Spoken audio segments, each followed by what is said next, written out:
Watch over me, bright shining sun, with the wind always at my back.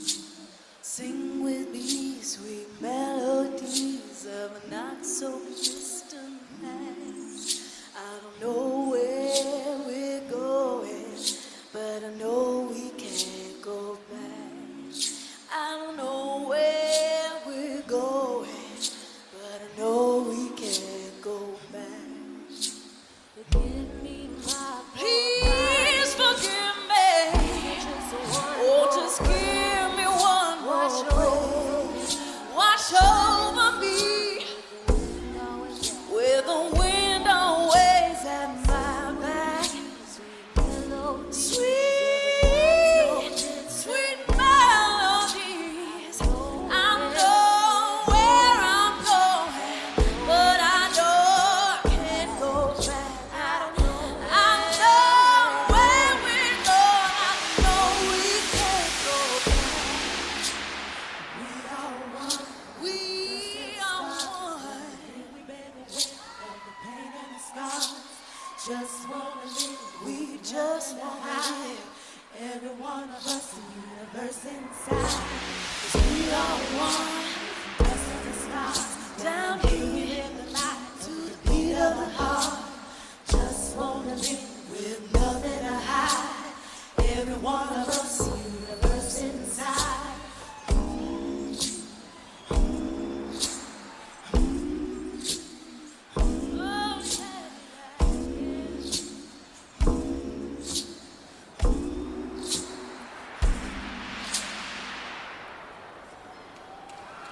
Please forgive me. Oh, just give me one more breath. Watch over me with the wind always at my back. Sweet melodies of a distant past. I know where I'm going, but I know I can't go back. I know where I'm going. I know I can't go back. It's Podular. Welcome back, everybody, for episode 19. This is the fourth installment of the Artist Spotlight series. We have a very special guest that we'll be introducing here in a little bit. Give you a little bit of rundown of what we're covering here today. Got some quick announcements to cover from STS9, as looks like they're getting a music video release here for the new single. Then we're going to get right into the interview here after Scotty introduces our guests. Gonna go ahead and listen to some clips with them, talk about their involvement with STS9 and their history there, and then we've got a really fun fan prompt to go over with them as well. But Scotty, it is Thursday, March 6th. How we feeling today, man? Welcome. Oh, Nate, I am vibrating with excitement right now, my friend. I'm feeling great. To break the fourth wall a little bit, we are actually recording this on Tuesday. It's dropping on Thursday. Want to send a shout out to our good friend Will LaCroix. Today's his birthday. Today is also the anniversary of my first STS9 show ever in Oxford, Mississippi. Wow. Yeah. Happy anniversary. Yeah. Love so that. Man, the timing of this episode is just beautiful, and I'm excited to get to it. So yeah. Good stuff. Well, yeah, we are recording on Tuesday night, so next week we'll be talking about it. I'm sure we might be watching it as well. But man, some unexpected news from the band here. We had the release of Glass Z13 a handful of weeks ago now, and now it looks like we're getting some visuals to back that up with it with a music video here, Scotty. So interesting, and we're sure our boy Taylor's behind this as well. And I know Taylor wouldn't be involved in anything that isn't kick-ass too. But initial thoughts on that? I'm excited, man. I'm wondering if it's a music video or a visual type video to go along with it. Either way, something really cool that I can't remember if STS9 has ever done anything like this, where they've kind of announced a music video drop.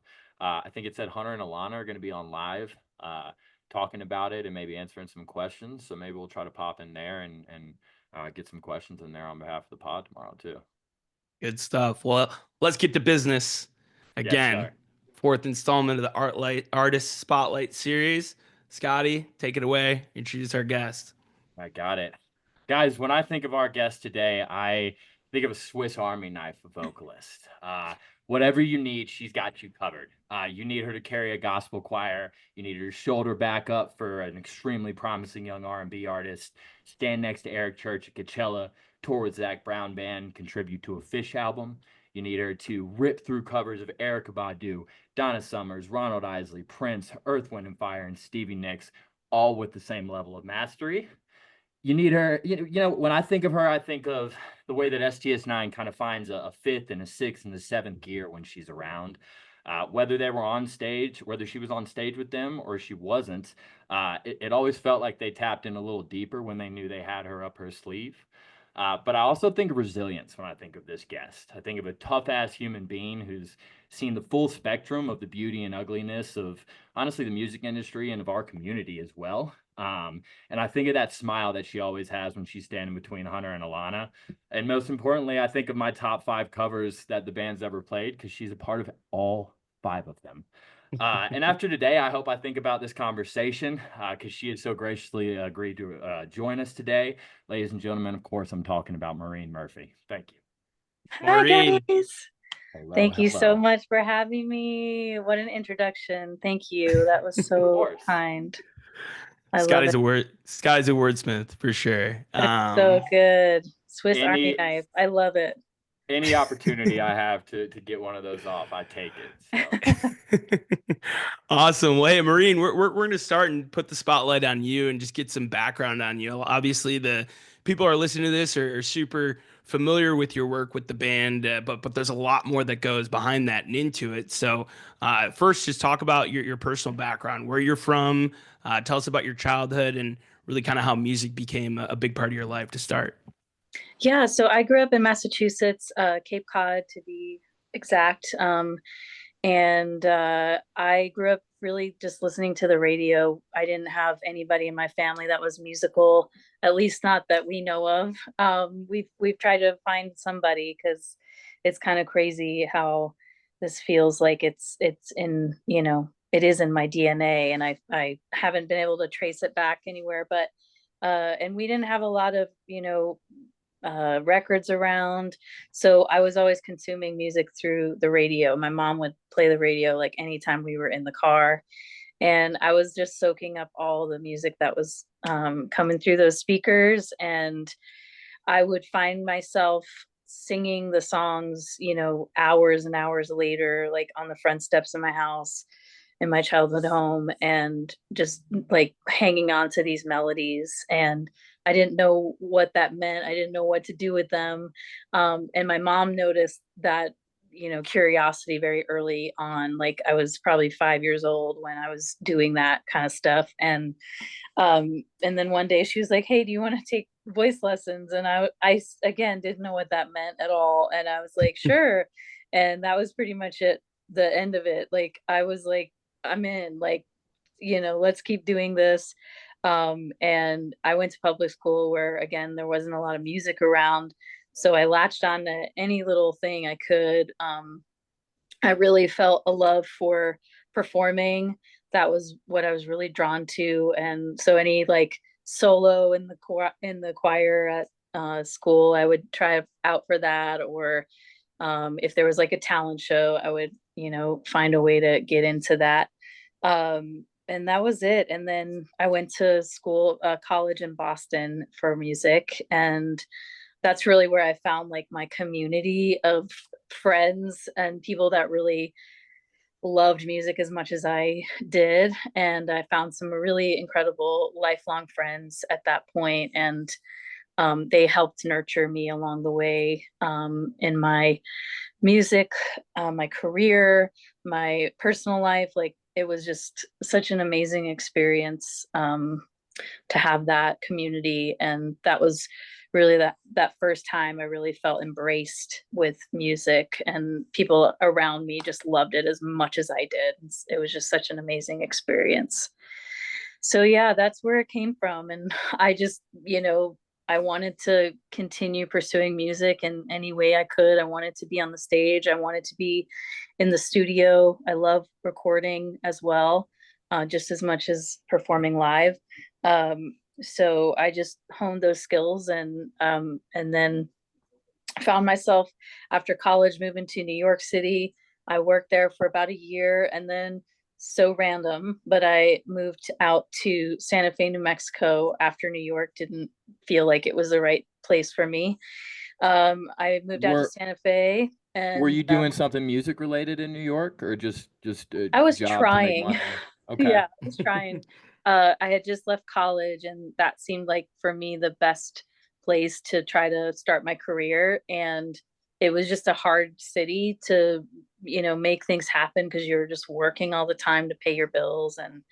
Um, and it was just really tough because I didn't have community there. I was a year ahead of a lot of my friends at school, and I moved there really not knowing anyone. So that was, I think, one of the hardest things about, being there, is just not having a community around me.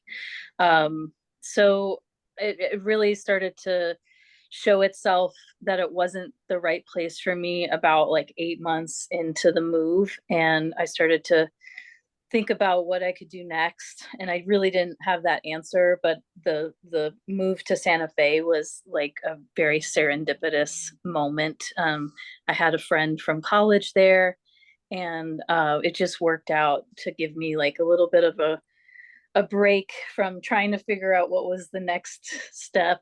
And I moved there, lived there for 2 years, and then I got really bored really fast because there's really not a lot of music going on in Santa Fe.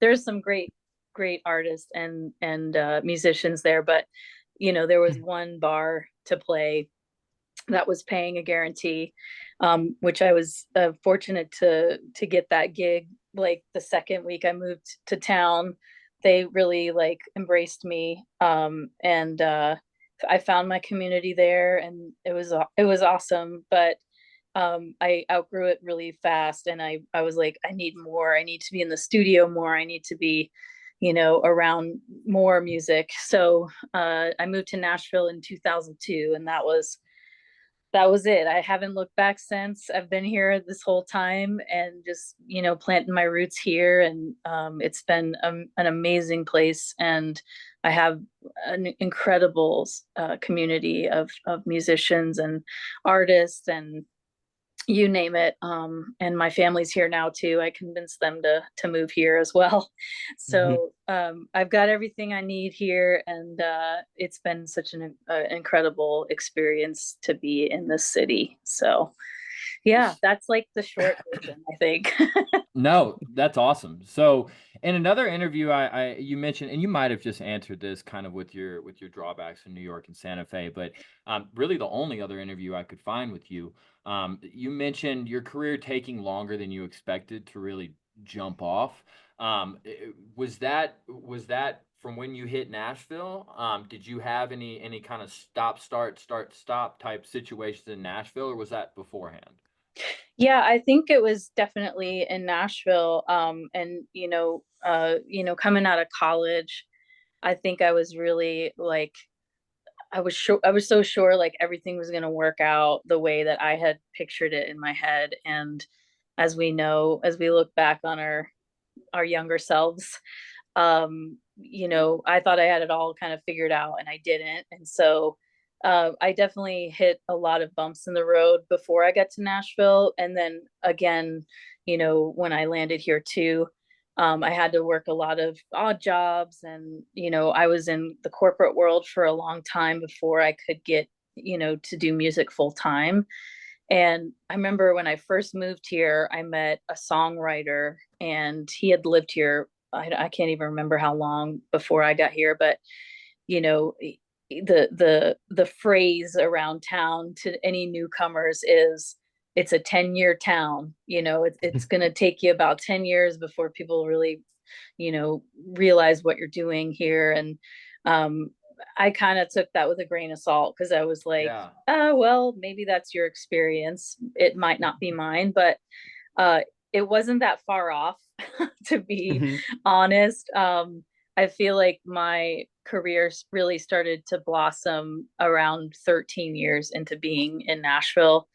And I went through some pretty crazy ups and downs before that, before some of those big opportunities came into my life. And there were many, many times where I thought about giving up. I thought about just, stop music altogether. Like, I'll figure something else out. And that always lasted for about a week. And I was like, I can't, I can't let Okay. this go. But it took me some time until I was about like in my early 30s, where I was like, okay, you can either decide like you're gonna do this forever and not, not try to, convince yourself otherwise, or you can do something else completely. Like I just gave myself like these two hard choices, like either choose music or don't. And it Yeah. was pretty, clear cut for me at that point. And it was really a day on a calendar where I decided that, and I was like, okay, I'm not going to doubt myself ever again. I'm going to go down this road, and I'm never going to also another, time where I was like, I'm not looking back. I'm just going to keep moving forward, whatever it takes. So Sure. that's what Nashville was. Lots of bumps in the road, still today, they never stop. But that's life, Mhm. we So all have those moments in life. So yeah.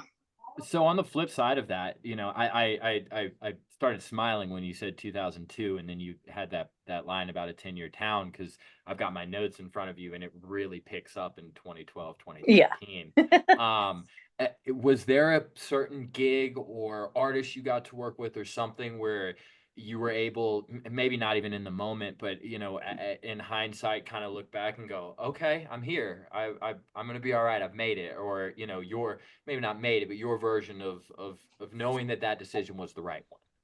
Yeah, I think there were definitely some pivotal moments. And you're right. It was like around like 12 or 13 years where I felt like things were like really starting to open up for me here.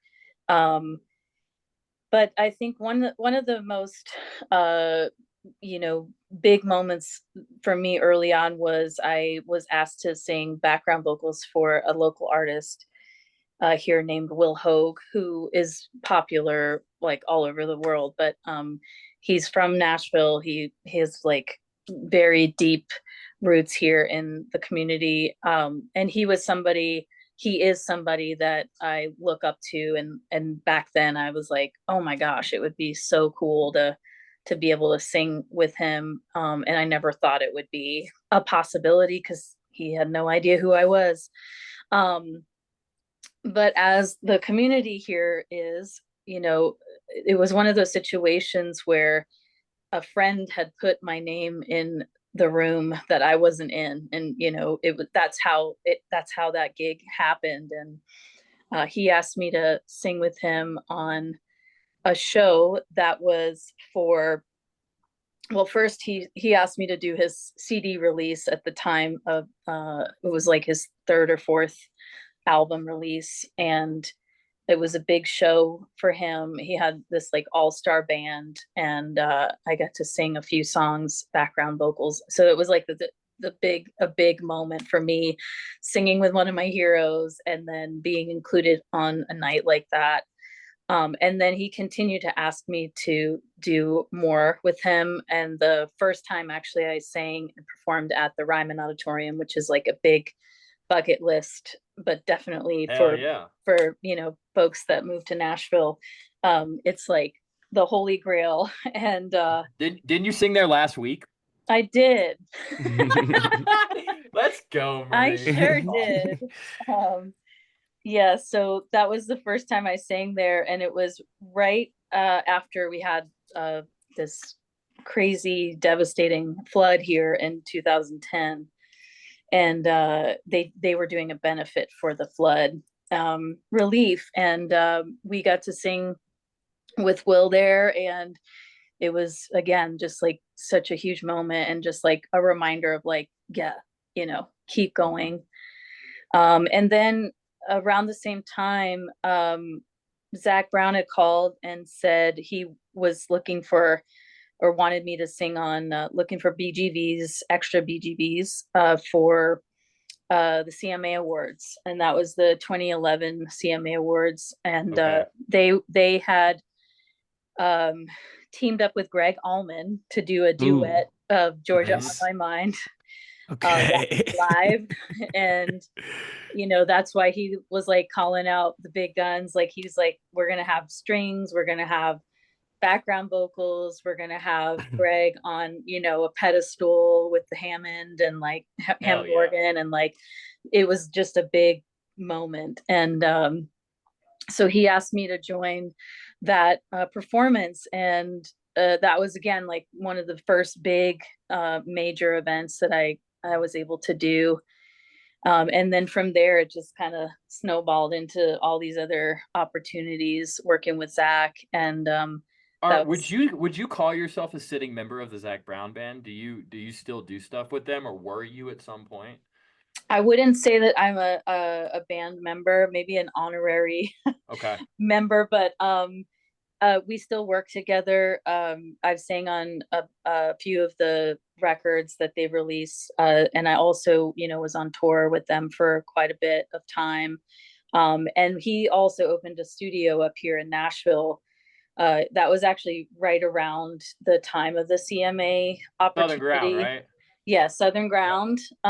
And I helped like reopen, I guess you could say, the studio. It was pretty Cool. much like in disrepair when he bought the building, and this was one of my odd jobs. I helped out like archive all of the old tapes and masters that they had in the studio, Cool. and clean out like a bunch of stuff that had been left there. Like there was so much stuff to go through and dig through, and there were a few people on his team that were really like overhauling that studio to get it back to what it was. And I helped out, so I was kind of in and out of the studio, doing those weird odd jobs. And so I've had, it's funny because like I met him in 1997. So we met a long, long time ago before I actually started working with him. Cool. And we met in the parking lot of the Dixie Tavern in Marietta, Georgia, where he was I'm from playing. Atlanta. Yes, Mhm.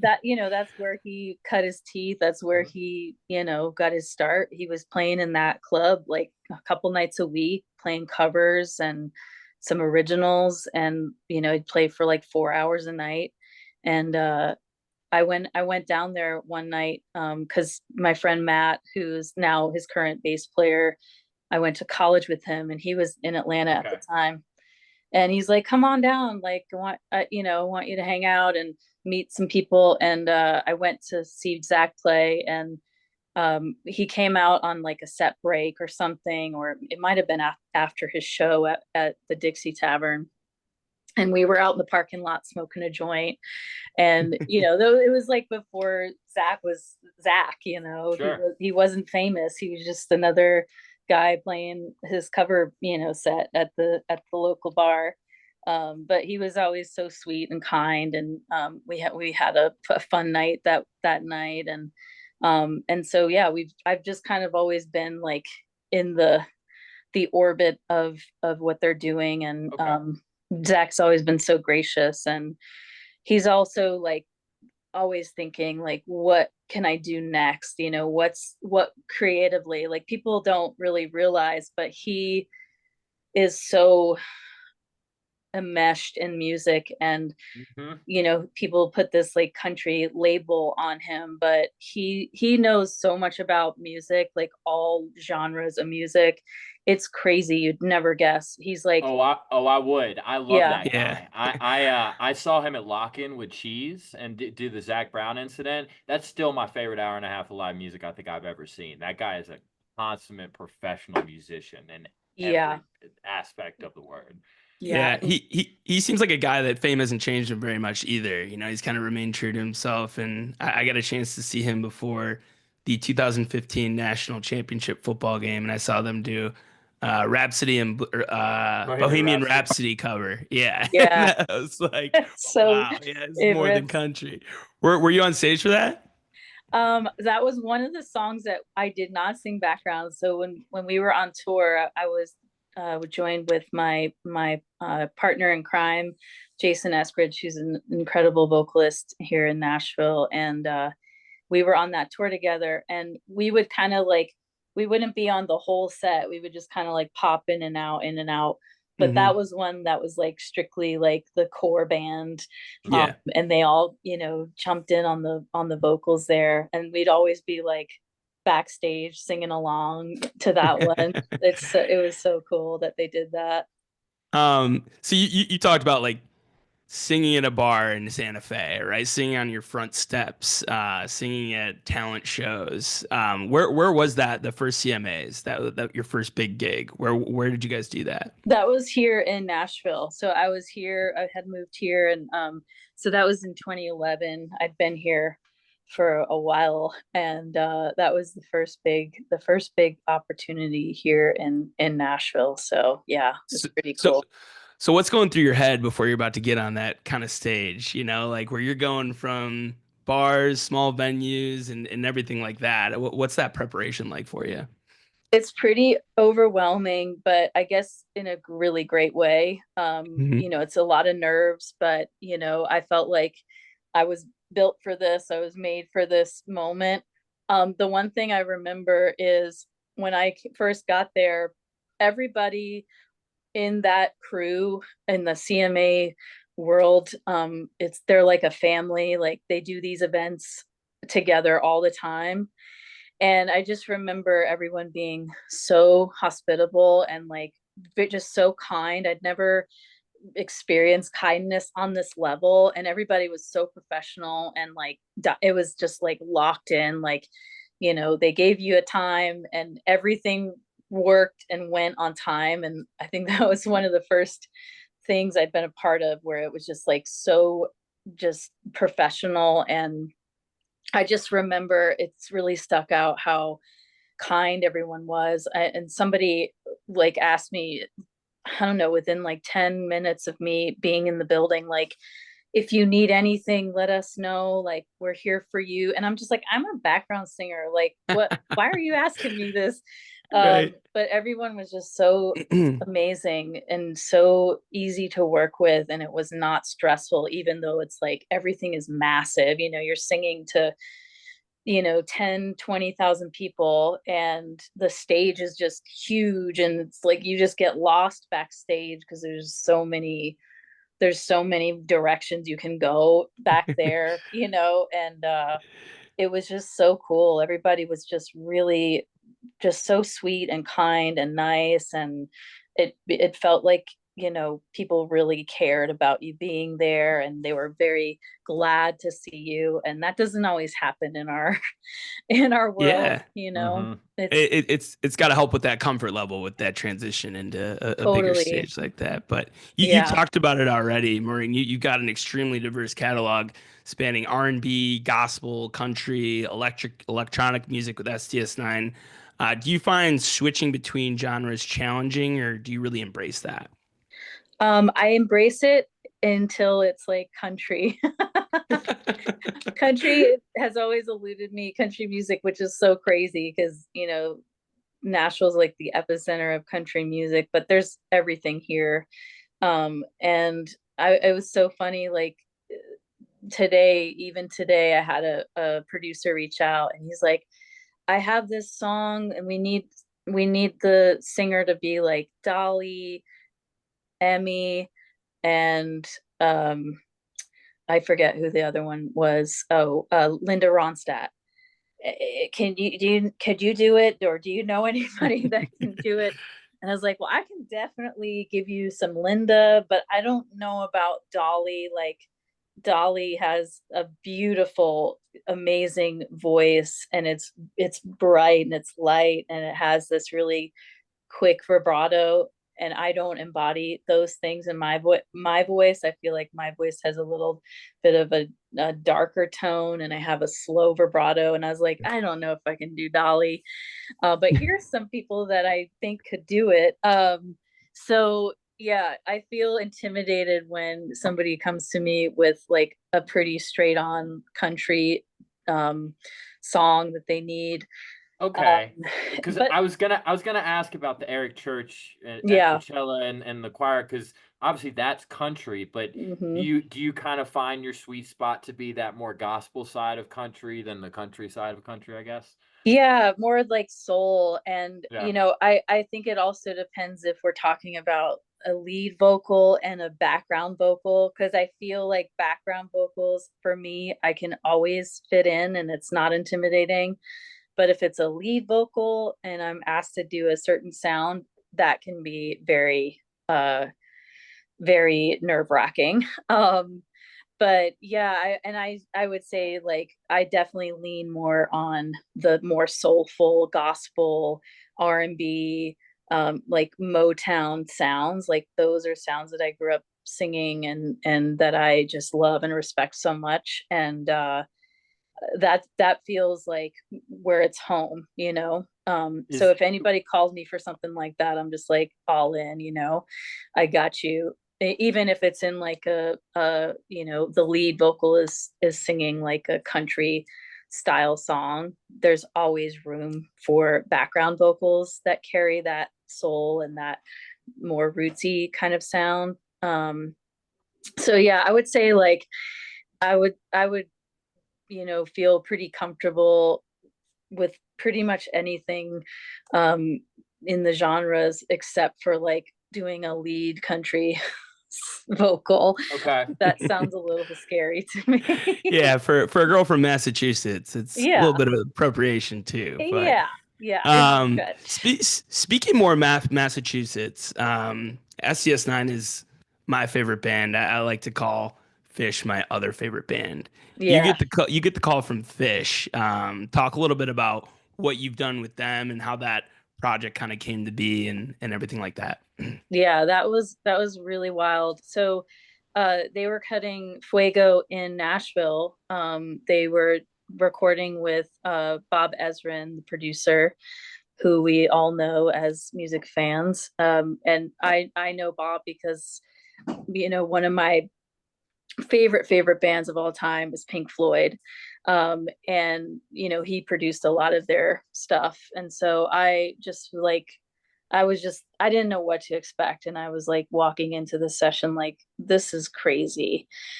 But I got the call from the engineer that was working on that. His kind of like right hand man, Bob's right hand man, Justin, reached out to me to come sing backgrounds with Vicky Hampton, who's like a Nashville background vocal legend. And I never imagined again like I would be singing in a room with her. It's just like a hero. And so Justin called and I was like, yeah, like I'm there. The session was at uh Black River Entertainment, which was called something else. That's the new name for it. But this like pretty cozy studio on Music Row. And I came in and all of the band was there except for Fish. Like everybody was there. I don't know where Fish was. I don't know if he was like not in town or if he was on a break or whatever from the studio. I think he was actually not around. He had flown somewhere or something, but everyone else was there, Trey, and he was like kind of helping Bob produce the vocal. Um, but it was like a weird moment because the band was amazing, but Bob was like, maybe I'm not supposed to say this, but he was very like not what I expected. Let's just say that. Never meet your heroes, right? Never meet your heroes. Yeah, that was definitely one of those moments. And yeah, and I know a lot of people would would back me up on this, but it was just a very strange interaction with him, but everybody else was so great, and just really awesome to work with. And we did a few songs on that day, and we were just hanging, it was just a fun afternoon, and it was like, again, like a dream come true. And it never in a million years would have I thought like that I would do that with the people that I was doing it with. It was just Yeah. so crazy. So it was such a fun moment. I still can, like, go back in that memory and recall the scene, like the Mhm. colors and the people and everything about that. It's like sealed in the memory. It was such an awesome day. Big day.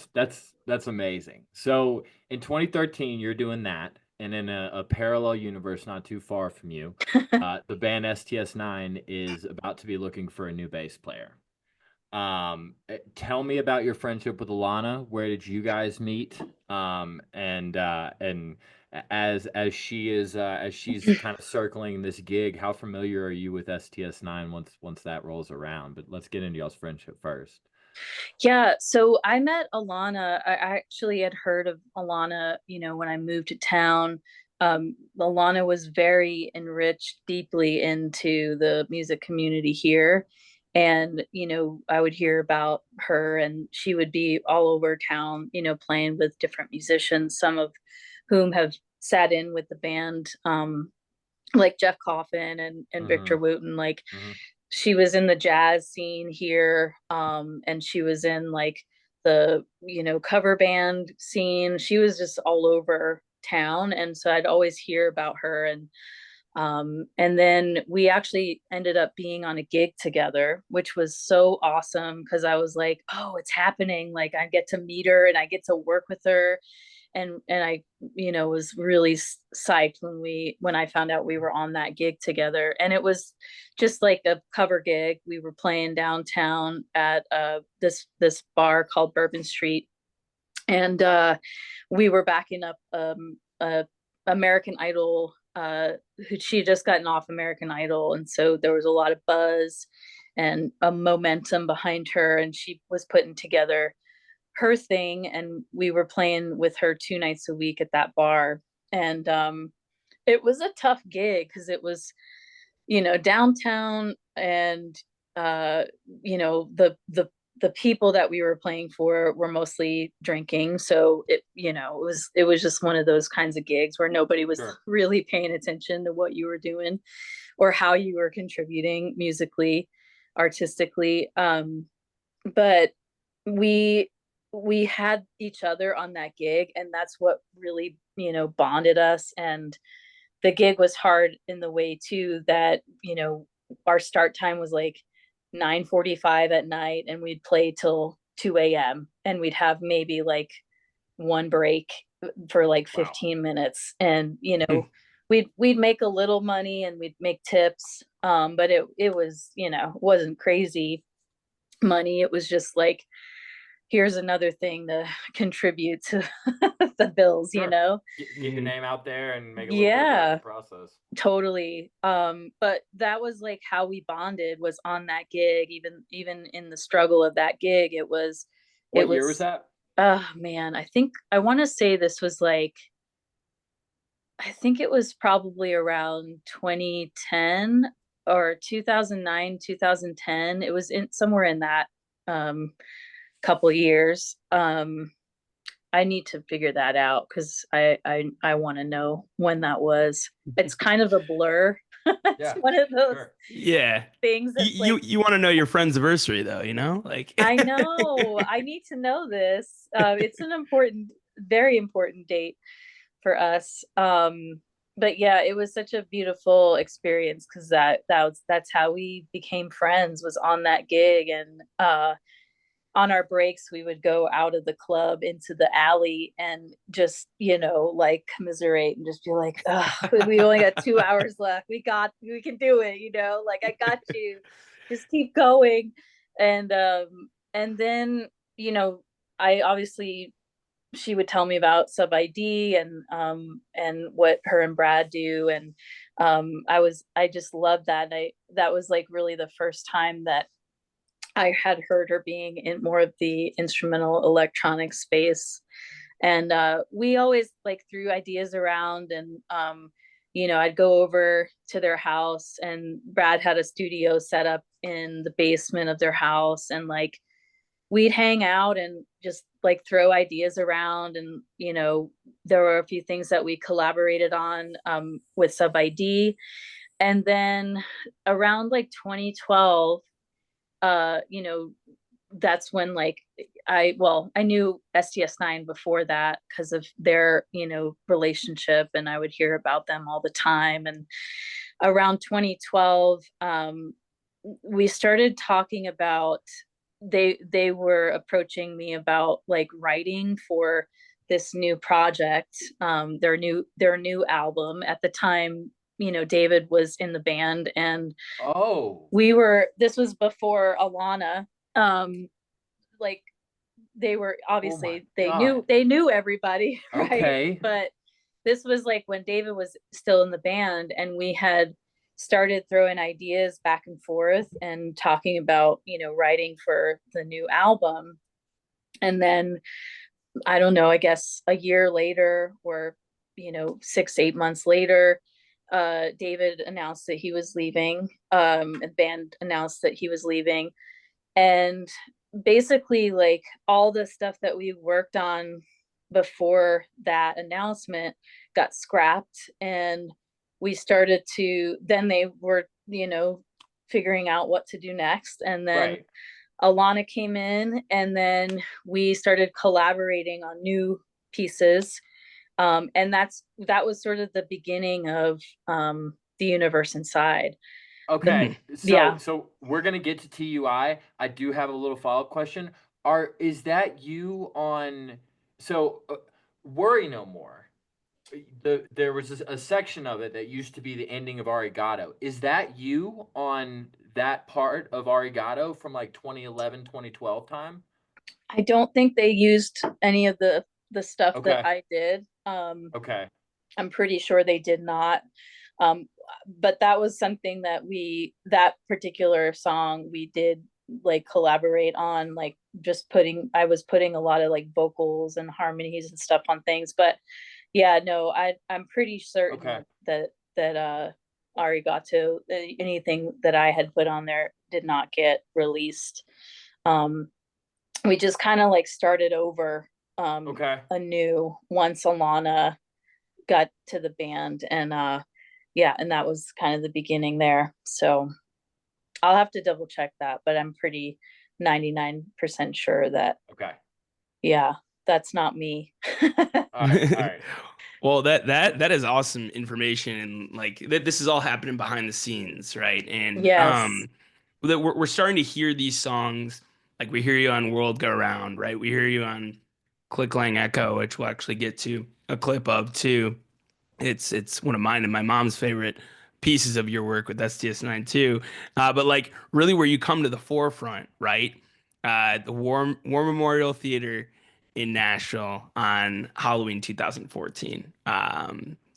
Talk about that sit-in. How does that come to fruition, and what's kind of the background story behind that? Yeah, so the band asked me to come out, and Alana, I think she called me up like the day before the show. Like we had talked about sitting in, weeks before, maybe months before. So we knew it was happening. Um, but the day before, she was like, by the way, The day before. yeah, by the way, we need you to dress up like Princess Leia. And I was like, bet, I got you. So Got I one in the closet. threw something together. I don't know what. I think I probably went to like Party City and got like the Princess Leia Halloween costume, Mhm. the standard issue. With the And hair up in buns. it was hilarious. Yeah, I was like, I was like, I'll, whatever you can tell me to, like, spin on my head, and I'll do it, because I was just so stoked to have that opportunity and to sing with them. And we loosely had an idea about it, about what song we wanted to do. And they're always really amazing at picking repertoire and trying, you know, different things out. And I came into the sound check, and we ran through it in the green room, and everything felt really great. And then I got dressed up in my costume, and we went for it. And it was so fun. It was such an awesome night, and like I remember that moment too, just like being so full of adrenaline and just excitement. And um you know, I was just so pumped. It was such an awesome thing. And that was the first time I'd sang in that venue too. And it's such a beautiful place to to perform and to see a show. So that felt really awesome too, just to be in that space, and to be on that stage with all of those incredible musicians and people. Yeah. Yeah. That is considered one of the best, not just Halloween shows of all time. The Mothership Connection, everyone was like, who is this? What the hell? Yeah. It was it turned out awesome, both sonically and visually. The effect that you brought to that and they weren't dressed up either. Why are they making you dress up? I don't know. This is why I'm just like, how did that even make sense? I don't. A lot of puts you in a Princess Yeah, Leia costume, yeah. and then showed up not dressed up. They Yeah. just threw on some disco Bahamut's for like one song, and then I know. I was like, I don't understand this, but okay. I maybe somebody was playing a prank on me, and it just went over my head. I don't know. it tracked well. I was dressed as Walter Sojak from the Big Lebowski in the crowd too. Oh, So amazing. you know, you weren't the only one, but Yeah, awesome. Scotty, So we moved to your neck of the woods, right? So not immediately, because Nashville's 2014, and then you take about a 7-month break, and I believe the next time we see you pop up is Athens. We don't have clips from them because there's so many good clips that we want to get through. I do want to ask kind of the same question. Did you come with Grooves in the Heart and Good Times, or did they call you and say, hey, we got some ideas for you? They are, again, like so great at ideas, and typically we'll swap lists at the very beginning, and we'll be like, hey, here's what I'm thinking. They'll be like, here's what we're thinking, and then we'll kind of like, you know, pare it down. So when they said like, you know, Groove is in the Heart, I was like, hell yeah, like that's a no-brainer, you know.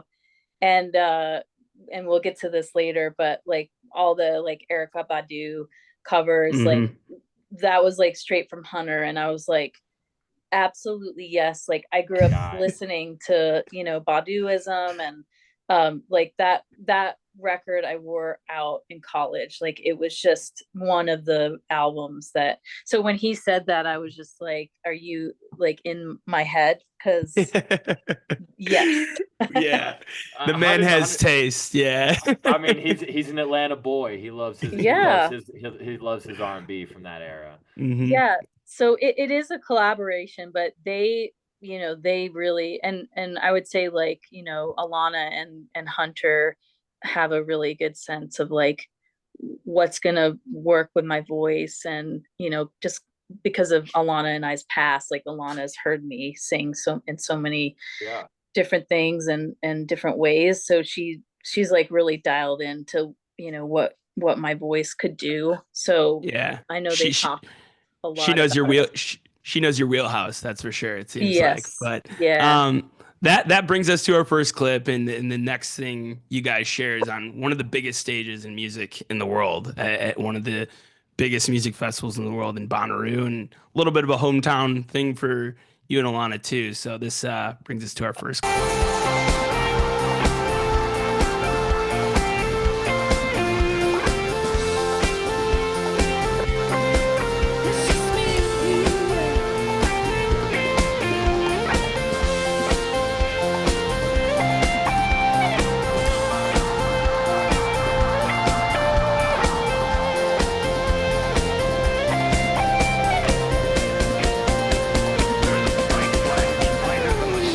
Stay out of the light.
In the world, in this place, everyone, you gotta love one another. You gotta love one another. You gotta love one another. Everyone, everyone, day in, day out. Oh my God, this is so good. Day out, day in, day out, everyone. You got to love each other. You got to love each other. Everyone in this place, let me hear you come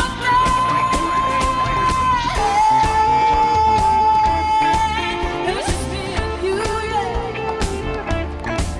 It's just me and you, yeah. It's just me and you, yeah.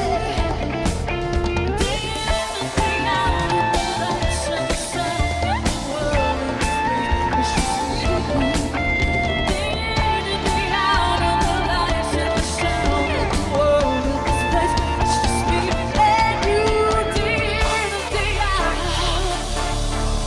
In the lights and the sound, you gotta love each other.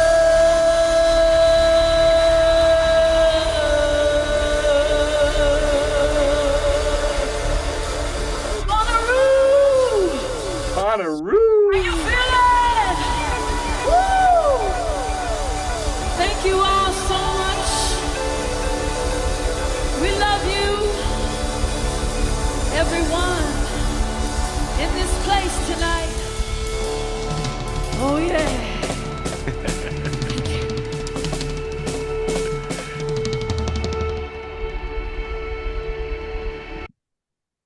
Woo. Well, this is Jay. Hi, Jay. What a cutie. Thank you. Thank you. Yay. But I'm gonna put you down because we're talking soundtrack with Maureen. So cute. Man, so I hadn't listened to that Click Lang Echo in a while before this. Sometimes when we pull clips, we don't listen to the other person so we can react to it in real time. So that's the first time you play that song live, right? Yeah. Okay. Walk us through the feeling of that. This is your first time touching an STS9 original that is also your original. It's so it's so hard. Like it's hard to listen to that moment and and like be where I am now. It's I haven't listened to that probably since a few days after we did that, and I probably just like never listened to it. I don't think I've listened to that ever again, because there's things in it that feel just choices that I made musically that I wasn't like super in love with. I'm Okay. like my worst critic, so Sure. welcome to my lovely Hey, we're here to break this down. So go give it whatever you want. Yeah. No, and Yes. that's actually something because I do want to break that down a little bit because they didn't get to see it, but we got to see you react to the intro, which you seemed very fond of compared to that. So what is the difference that you're hearing in that earlier stuff that's 15 months before that TUI moment that we show that you like or dislike more or less? Yeah, I think like one of the things is, just from Bonnaroo to Alpharetta, Alpharetta, I had like my singers with me, Yeah. and it's like that kind of support is again like why I think I'm so drawn to singing background vocals, because you just can like completely immerse yourself and you feel so much safety, at least I do, in that. But when I sing lead vocals, I feel very vulnerable and it's very like, it feels like imposter syndrome, a lot, Okay. when you're, uh, I don't know, like, it's hard to articulate, but, feeling like, you've got to carry everything. Mhm. It's very intimidating, and everything has to line up just right when you're singing a lead vocal. Um, it's like, flying a plane. Like a million things need to go right to make it work. And I feel that way about singing a lead vocal. Um, and that was actually there were many firsts for me for that performance. One of which like was the first time I wore in-ear monitors, and also like the sound team at the time had never like mixed vocals before either. So there was a lot of like circumstances that didn't make it the most ideal Mhm. environment for me to steer the ship in the most like comfortable way. And I feel like there was also like something psychological happening in my mind at that time too, because I'm stepping into this world of instrumental, like, that's what people are going to see them for. And Mhm. there was this, uh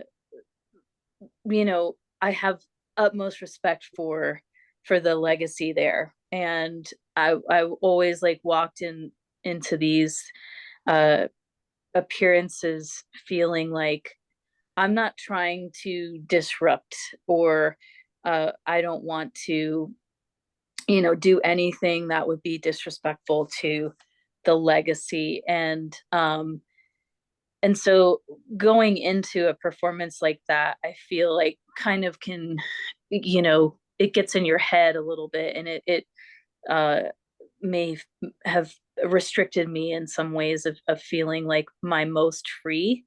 Okay. And I did that to myself. I sort of created that Mhm. that prison in my head of like, well, these people aren't going to want to hear me or what I have to say. I Mhm. was kind of going into it with that mindset. But to the contrary, I had so many people around me, like the band, Right. first and foremost, like inviting me to do this. So it was like, well, I'm not, I like, you can see it when you zoom out. Like, I'm not doing anything to be disrespectful to this legacy or this moment. I've been invited into it, Yeah. so yeah, I don't know. I've been working on this inner critic for a very long time, and she shows up pretty loudly when I'm talking about anything to do with like a lead vocal. Kind of takes us back to what we were talking about a little bit ago. But Yeah. um yeah, but it's also just like, there's also like the magic too, it's Mhm. Mm. there's so much like good in that. And I just remember like preparing for that moment at Bonnaroo, and we had been rehearsing that for a couple of days before the performance, and we had really been, you know very selective with the material we were doing. And it was we were planning that for months, so there Mm. was a lot of preparation. And I remember like driving up to Bonnaroo at like 1 o'clock in the morning. Yeah. And it was the funnest moment. It was just like, oh my gosh, like there was so much like energy and this feeling of aliveness that was happening. And um being able to do these things for the first time for me. And the band had done these all of these things like so many times. I think like being in the van, like driving to the place with them was like so exciting for them too, because it was like Hmm. they were experiencing this all over again because I was experiencing it for the first time, if that makes any sense. So so there was that energy too. It was just like there was this excitement around it, and of course just like so much love from the band and the crew, and and the fans too, like I felt like so supported and safe with the response from the crowd at Bonnaroo and other places. The municipal auditorium was that way, and Athens was that way, and Alpharetta was that way, and it's just like it's my own critic Sure. that's Well, in the and I, way I of do, that, I do wonder, and me and Nate were actually talking about this yesterday because with this is really the only type of band that you've worked with where the live performances are just as much, if not more, listened to and more discussed and broken down. Is that something you were aware of, that you were going to kind of have two separate footprints with this band going into it, or was it something that kind of dawned on you in moments as you were going through it? Yeah, I would say it was the latter. I really didn't know that, there was such like a heavy listening element to the live recordings, and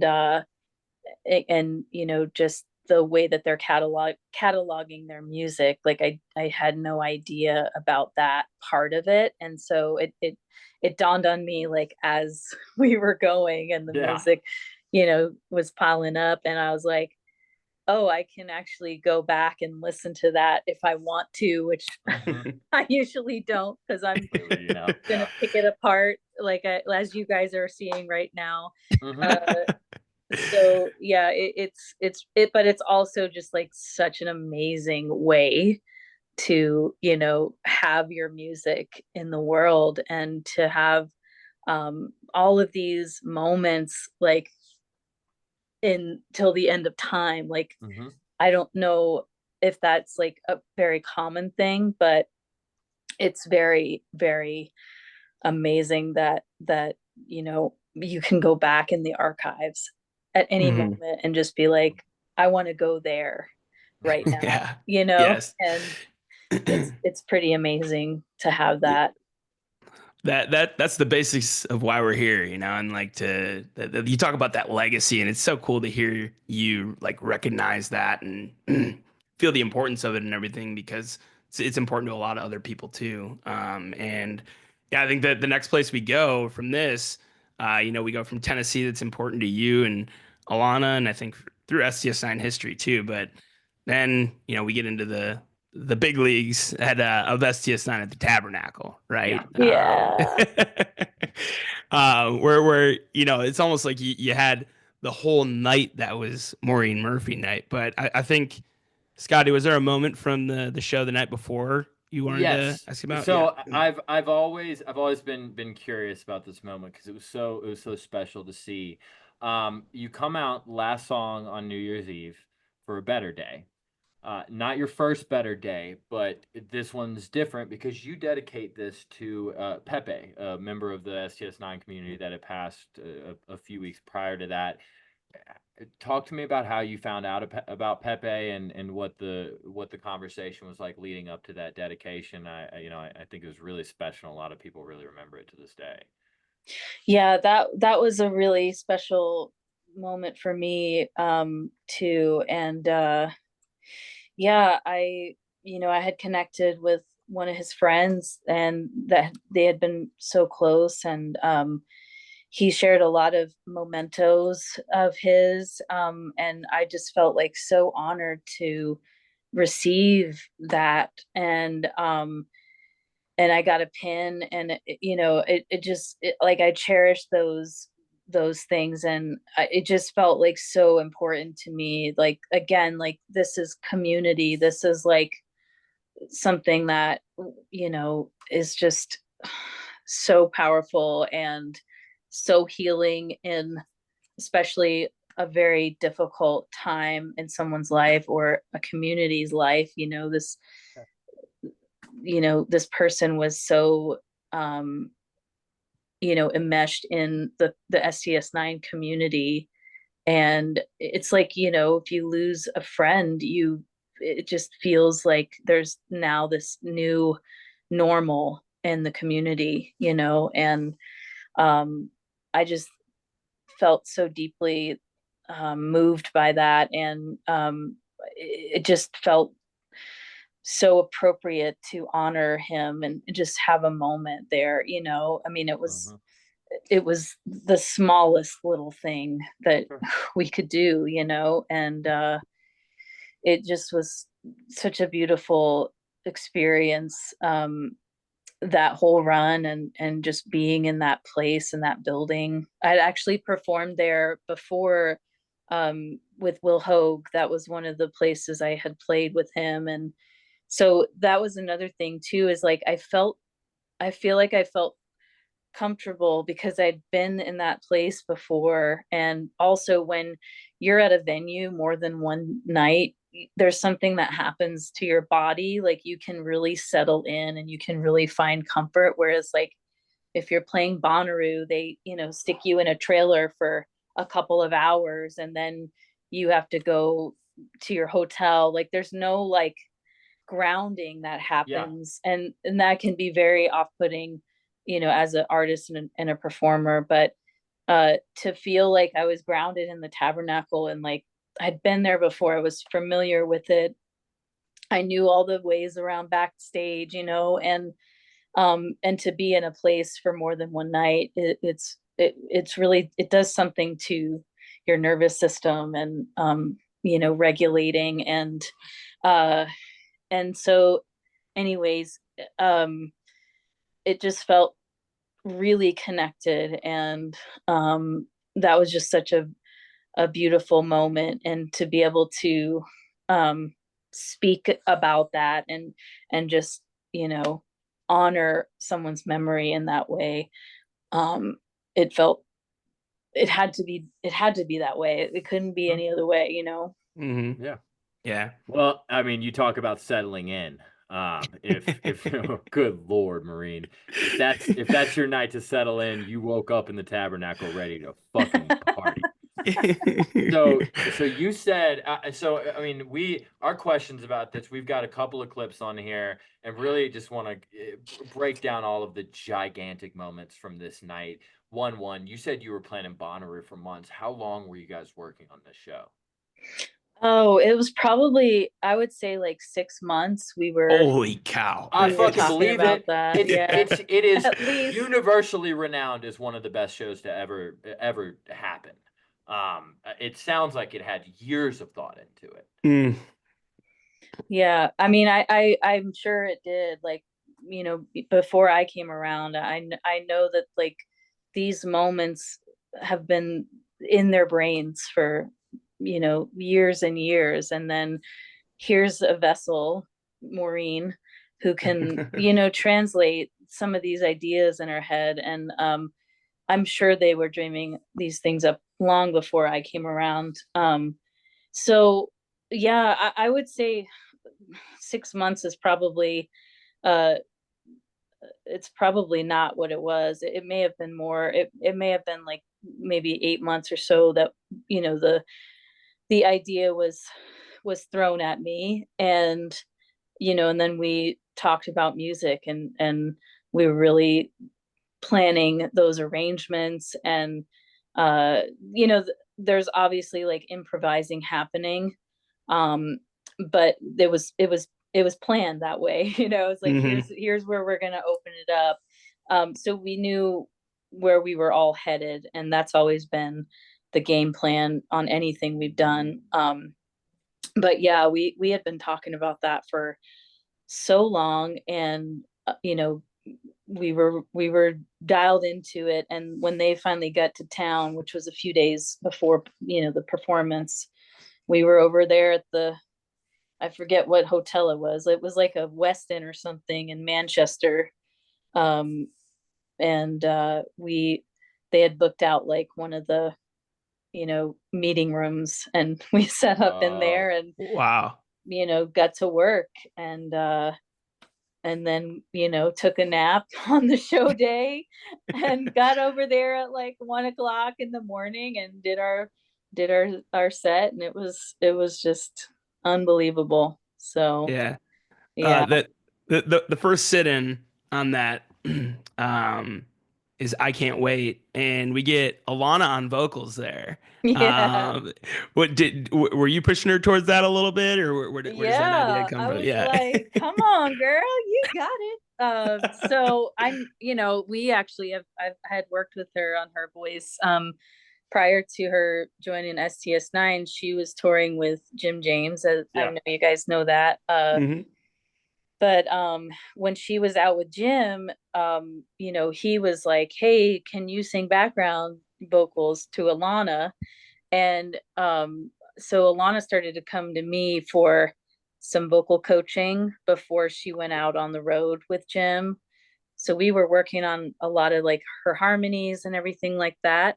So and that, I was like, if there's an opportunity for her to sing, and I'm around, like Yeah. I'm gonna make her do it, because I know she can. I knew that was all you. Fun fact you might not be aware of. The only 2 times that she's ever touched a microphone on stage with STS9, you have been on stage with her. Mhm. Yeah. That one, and then when she introduced you after the Mothership connection. Yes. Yep. Yeah. As like, if I'm in the room with her, it's gonna happen. Yeah. She knows. So the next one we're gonna share a clip of. We're gonna let it speak for itself, and then talk about it after.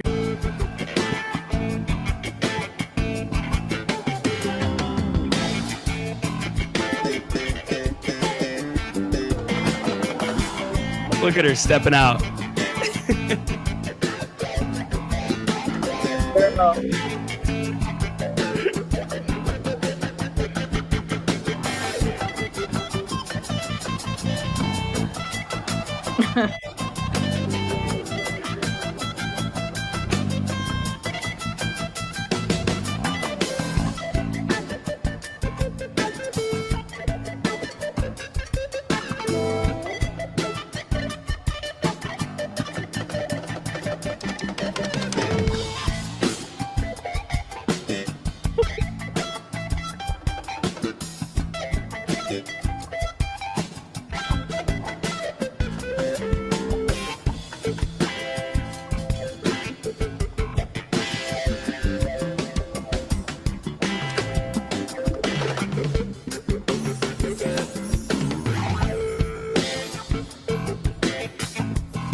Here she comes.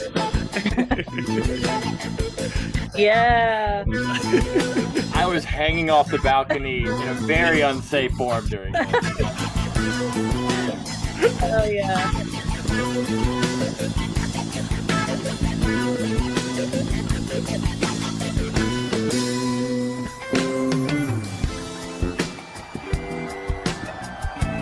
So smooth. The crowd pop on this is the loudest crowd I've ever heard on a soundboard.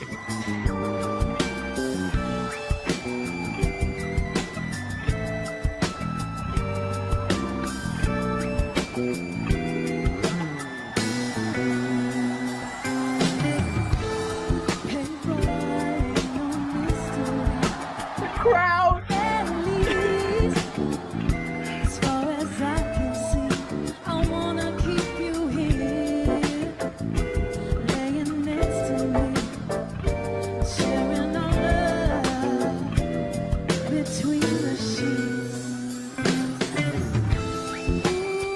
Ooh, baby, I feel love surrounding me. Oh, oh, oh, oh, ooh, baby, we're making love between the sheets.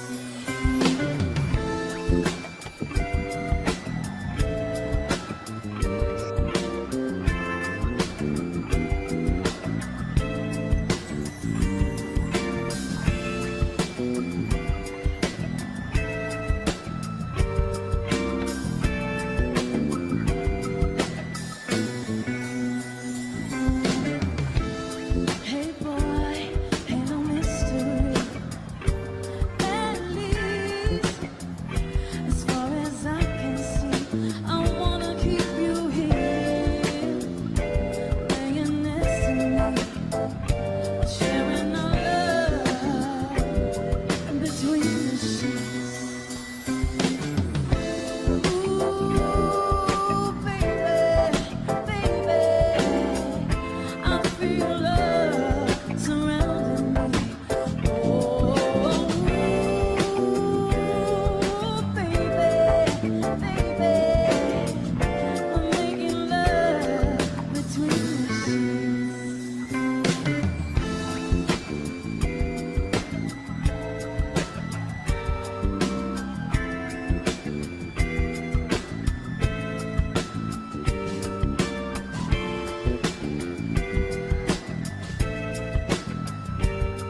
Cause I see some fellas tonight that should be having my baby.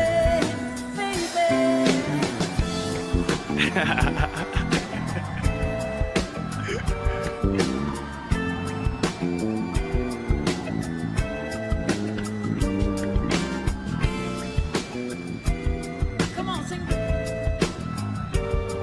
Cause I see some fellas tonight that should be having my baby.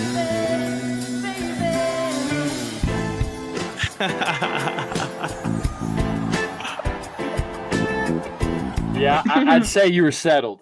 Yeah, there's some crowd control there, man.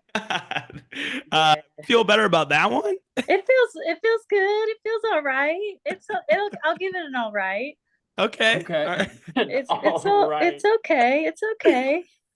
It's Fair. good. It's got more good in it for me than bad. So I guess that's a Sure. good thing. It seems like they had a little bit of time to figure out where you fit in the mix, at least. Yeah. Yeah. Compared to Bonner, I can agree with that. Yeah.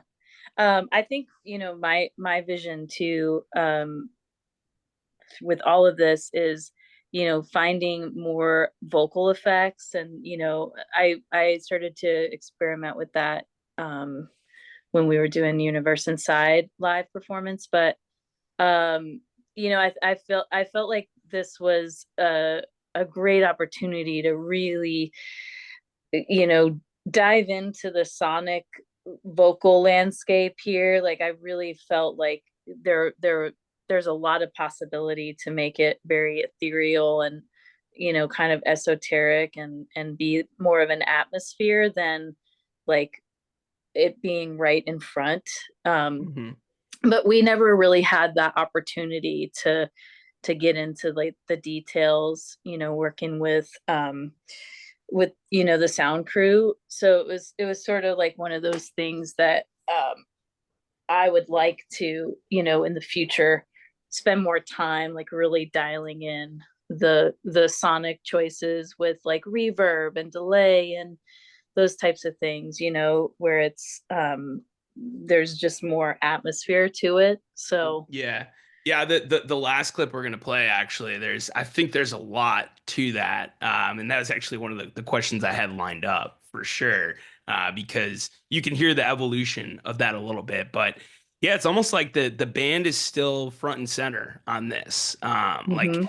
Phipps is playing vocals too a little bit Yeah. here. Yep. And I think this next one too, which is the last clip we'll share from this night, had a little bit of everybody trading off that vocal side of things. Yep. God, this was such a moment.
Get in your bag right here.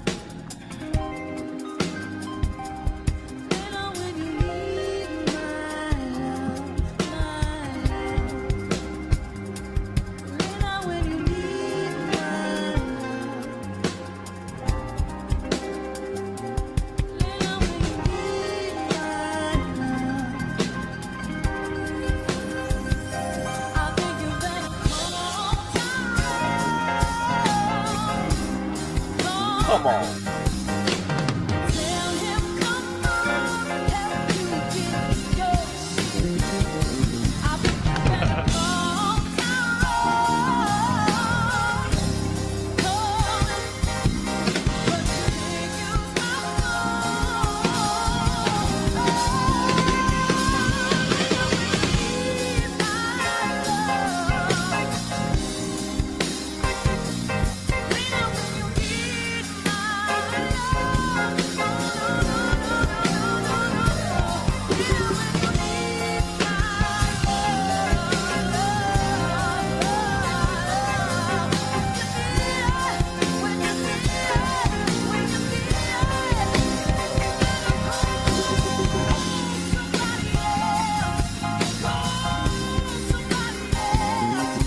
Don't call Maureen.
It can only mean one thing.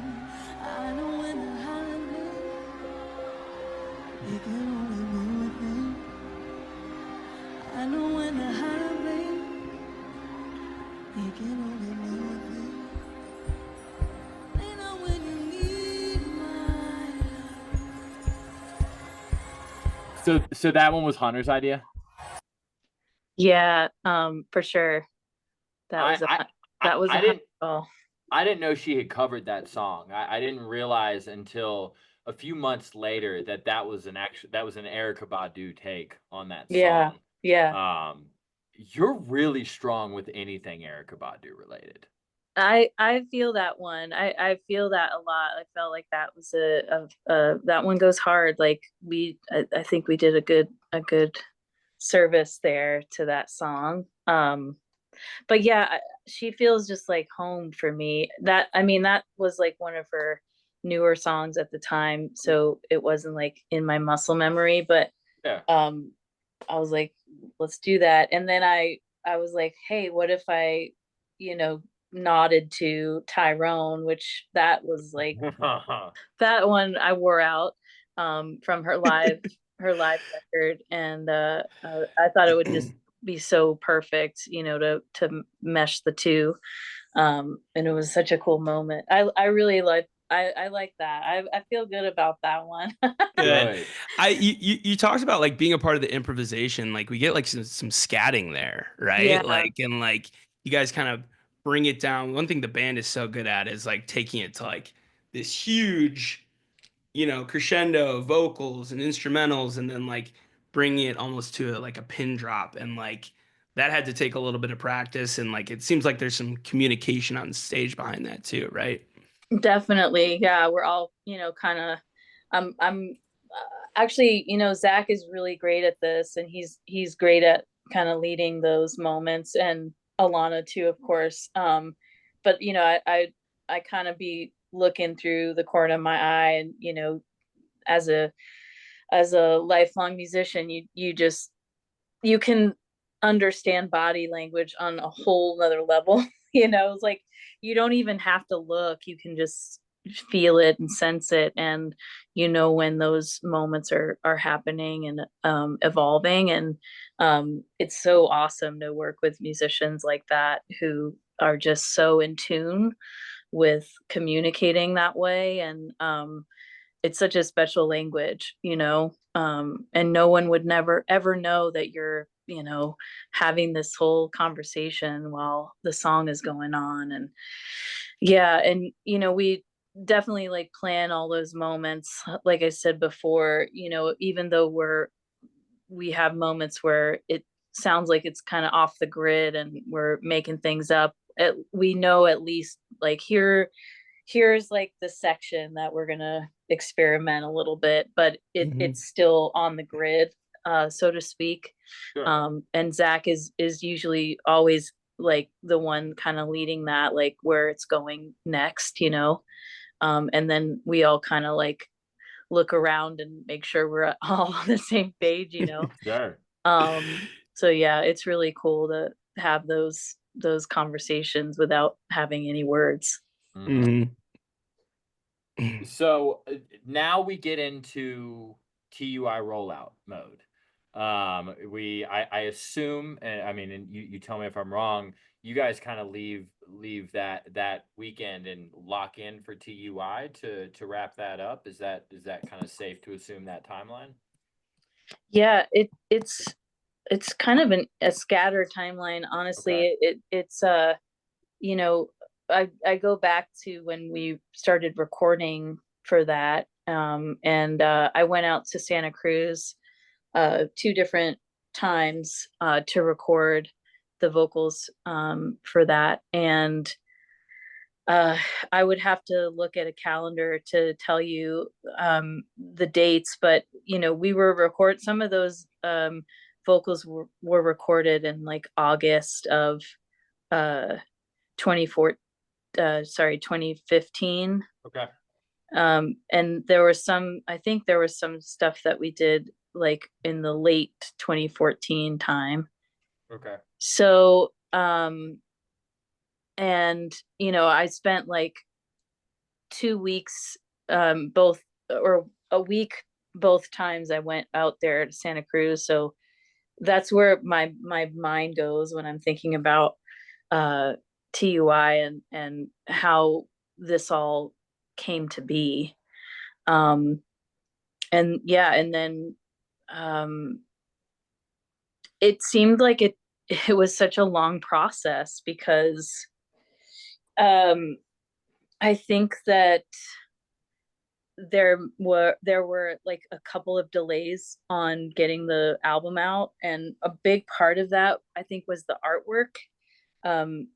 It Okay. took a while for them to get the artwork, and then everything had been done, but that was like the final piece. And Okay. we'd recorded everything, and it was like, when's it coming out? When is it go time, Right. Right. um and yeah, and there were just like so many pieces that we added towards the live performances too, like bringing in other voices, and having these performances kind of all in a row together. And also just going back to the time when we were recording, it was such a special um time. And I remember being locked in the studio, and when we recorded um the Universe Inside, that was like really, for me, just like such a spiritual. I know I'm totally getting off your question No, here. you're not. I was going to ask about the Universe Inside anyway. Yeah. And um the process in the studio for sure. Yeah. Yeah. it was like, I remember, being in the hotel room, and Hunter had given me kind of like the work tape of the foundation of what that song came to be. And I had kind of sat with it for a few hours, and I started to get some ideas going, and I bounced those off of him, and my ideas didn't stick. And then we actually saved that for the very last thing to record, because it felt like it was so important to Mhm. get it right. And Yeah. not that everything else wasn't as important, but there was something about this moment in this song that we couldn't just rush through it. It had to like come in the right moment. And every time we tried to touch it, it just wasn't the right time, and it didn't have like the right energy to it. And we tried a couple different attempts of recording it during that last week I was up there. And I had thrown some ideas at it, and they weren't sticking. And the last day we were there, we had recorded, we had gotten through everything that we needed to check off the list. And we're all like, okay, it's time, like we've been putting it off, and we got to get at it. And I remember Hunter came in with a book about the civil rights movement, and um, we had just like had a conversation about it. And it was late. It was late at night, so it was just like me, Hunter, Zach, and Brad in the studio. Everybody else was like home and just chilling. And he had given me this book, and we were talking about it, and it had like all these incredible photographs. And that was like the inspiration behind the song. Like that was like the ground of that song was these times in our country's history that were just so uh horrible, and you know um earth changing moments, and these profound moments in our history. And it was just such a moving thing to be holding on to, while we're tracking this. Uh and then we just started going for it. And the the vocals that you hear on that are exactly as they came out. Like, we did not track it 100 different times and, you know, perfect it. It was, the way it came out was exactly how it was left. And it, to this day, is like one of my favorite recordings of myself, which is saying a lot for me, Yeah. as you have heard this evening. And so I just felt like this was it. And when we were tracking it, you know, everyone could feel it in the room, and we all just immediately were like, yeah, like that's why we waited. That's why, you know, it took the time it needed to take. And I think Zach had cried after I recorded it, and then everybody like went away for a while. Like, I don't know. So it was, then it was just Zach and I back in the control room, and he played it back for me, and I was starting to cry, and it was just like such a moment, and it was just like, you know, we just knew that we had captured something like so incredibly powerful and important. And you know, like I said, to this day, it's one of my most like proud moments on recorded, you know, history. um and I know that they feel that way too. They would say the same thing. But yeah, and I mean, all those songs were just so special, and it was such a collaboration of ideas. And Hunter actually, you know, came up with all of the lyrics. And for the universe inside, like, he wrote down like what he wanted to say. Wait, so sing with me, sweet melodies of not so distant past. I don't Hmm. know where we're going, but I know we can't go back. That's a Hunter Brown bar.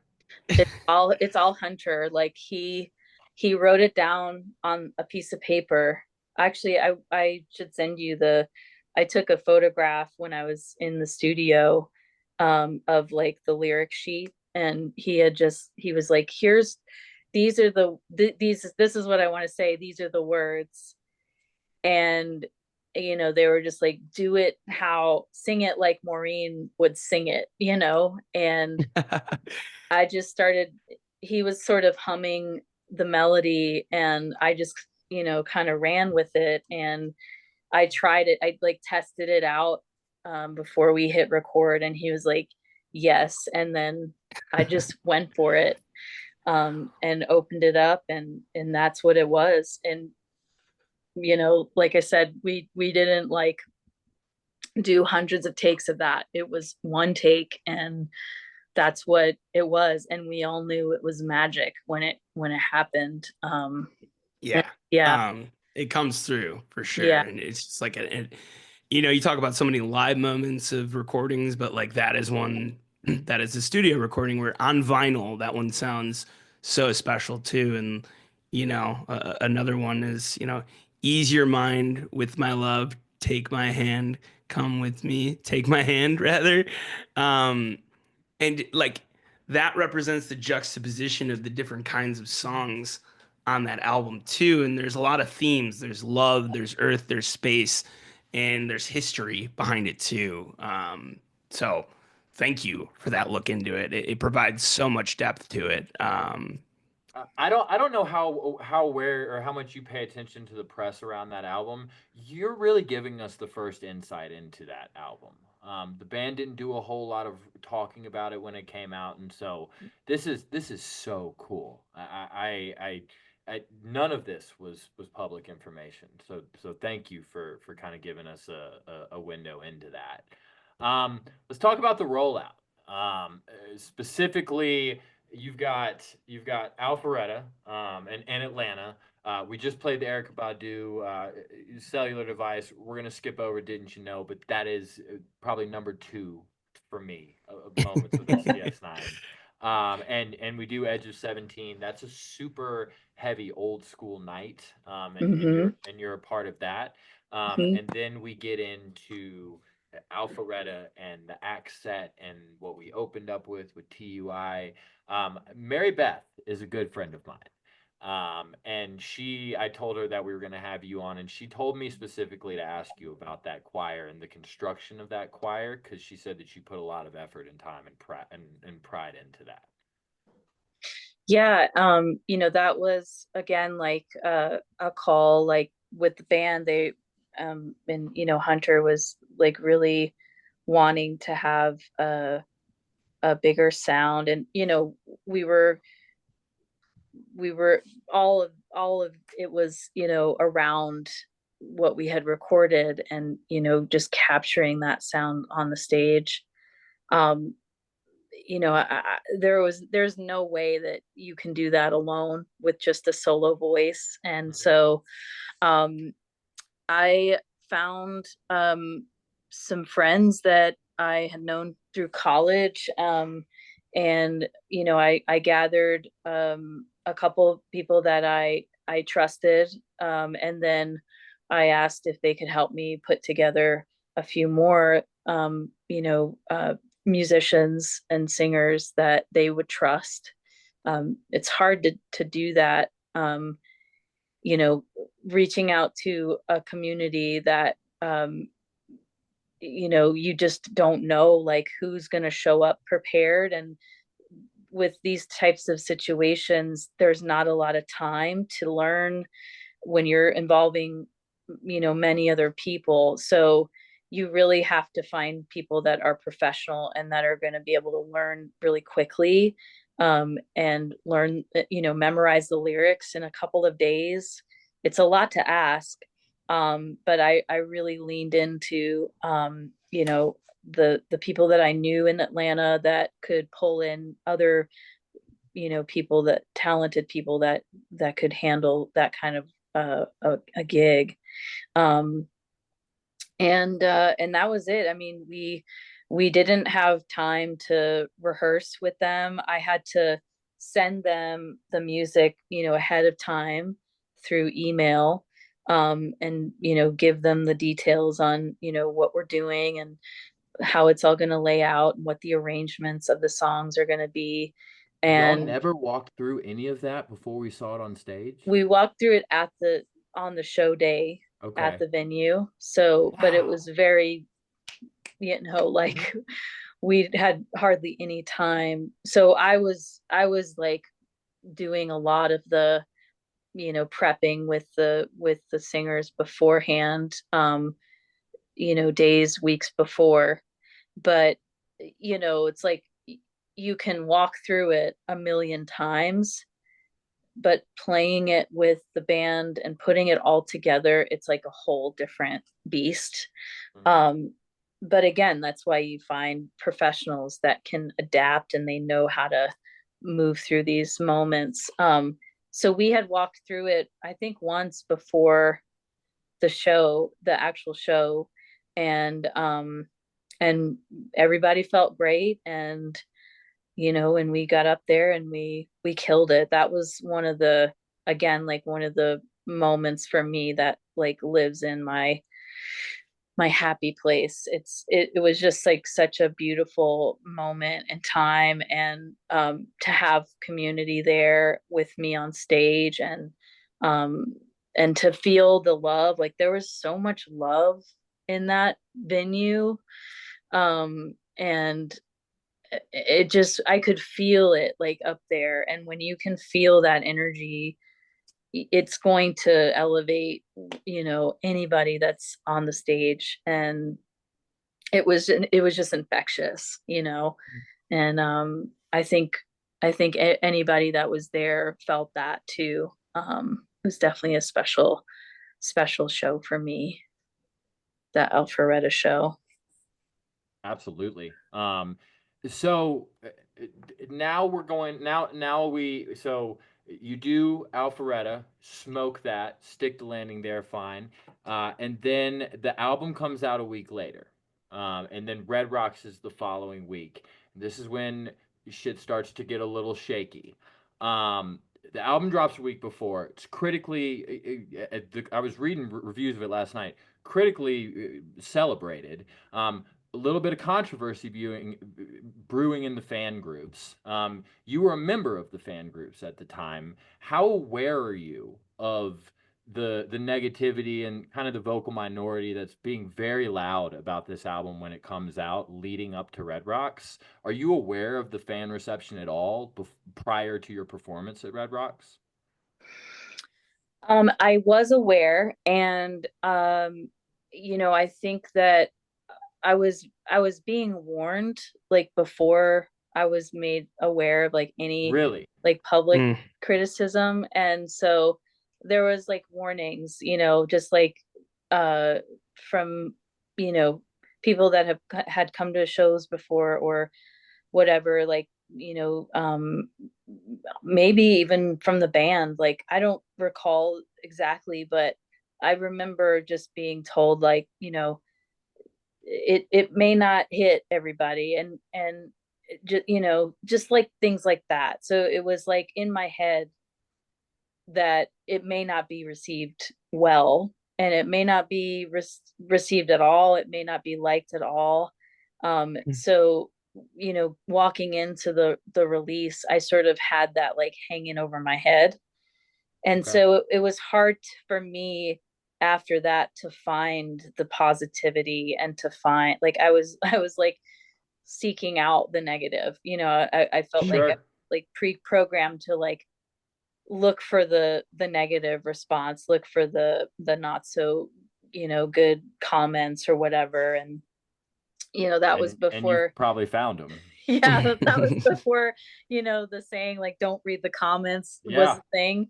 Yeah, I definitely read the comments, and Uh-huh. it was hard. It was hard to sift through some of those things. And I had to kind of like shut myself off, and kind of protect myself, and that's when I kind of like left some of the groups. And it was that was the only reason. I was like, I have to protect myself a little bit more than just to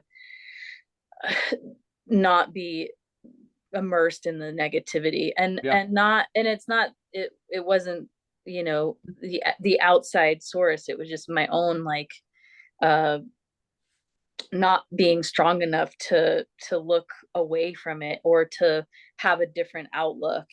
At that time in my life, I wasn't equipped to handle those types of criticisms. Sure. Yeah. Okay. And that's the thing, like that they had been through that. Like this isn't new for them. It seems like every new thing that they release is immediately met with just controversy, right? Because it's a band in itself that is continuously evolving, and it might take 2, 3, hell, sometimes even 10 years for Mm-hmm. stuff to really start to root in.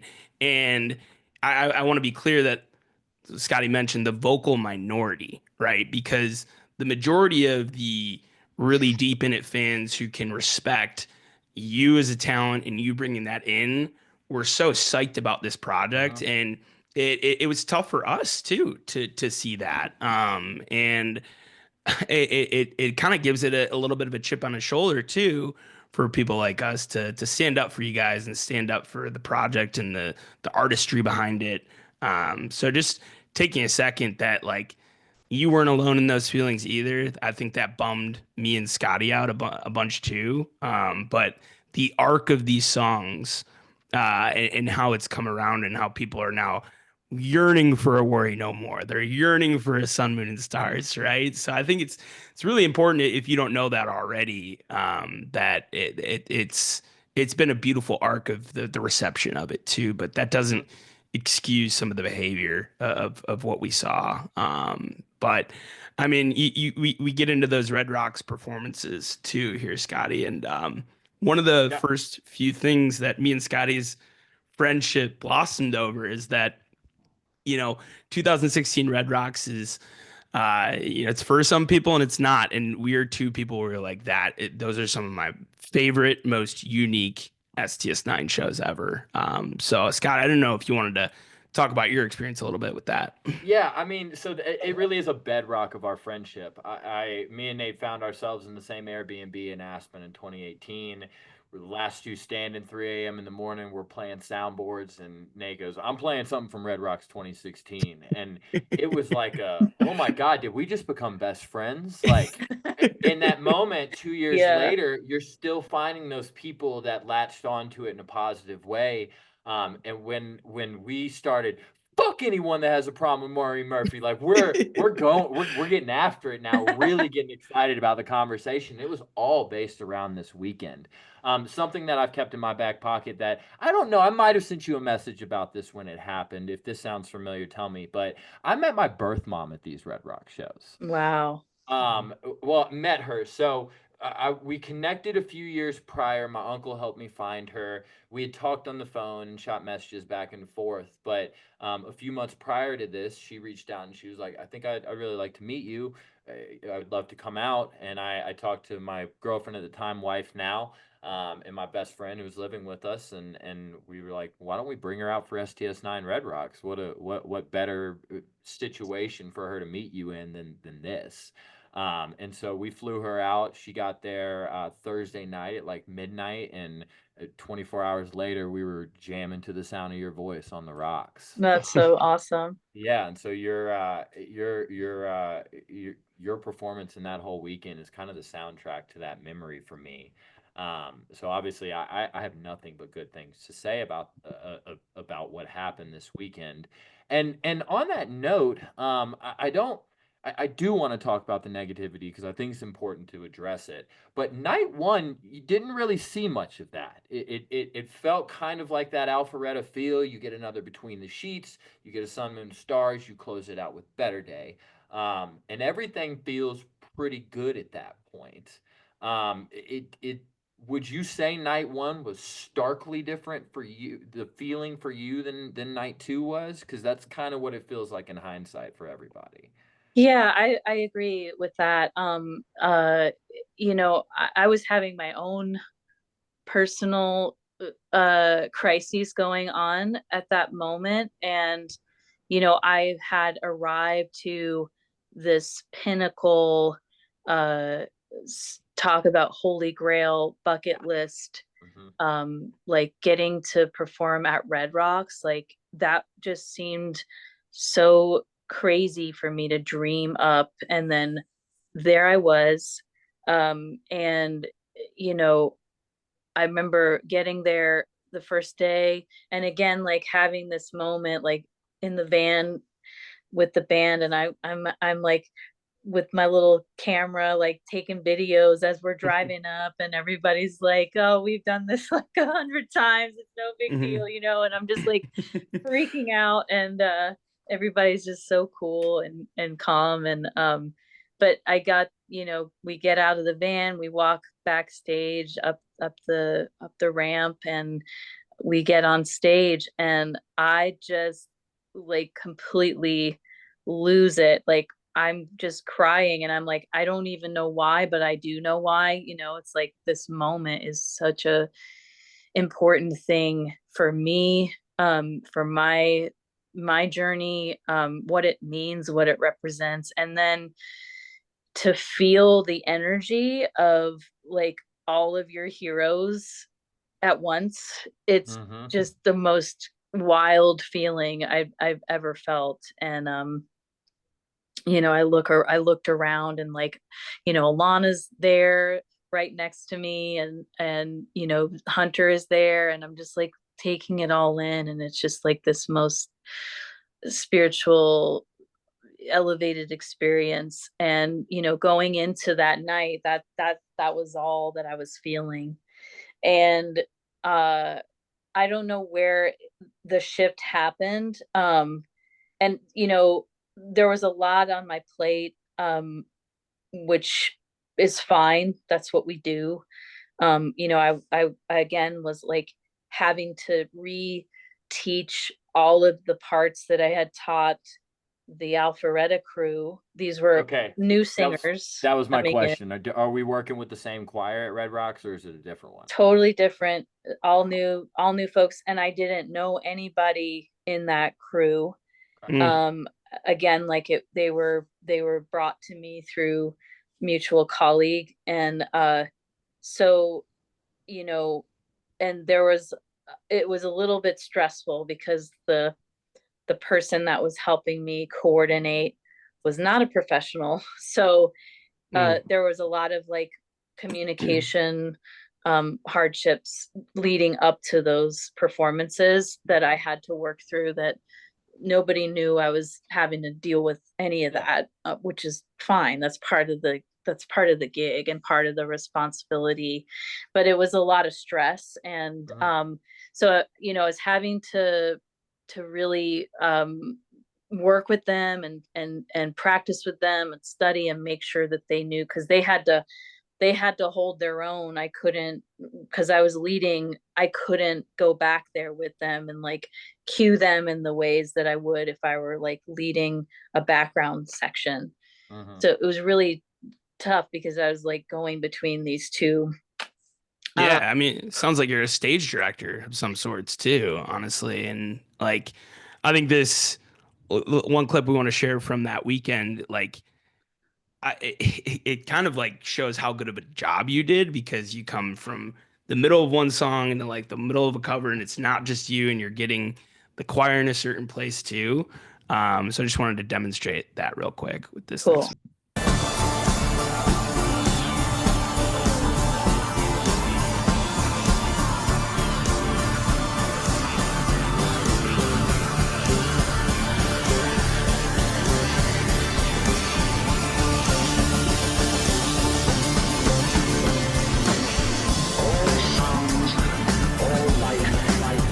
Yeah.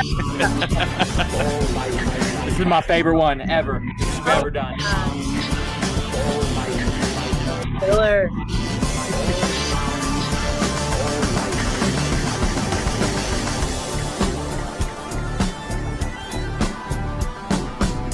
It's got to be hard to see up there too. So hard.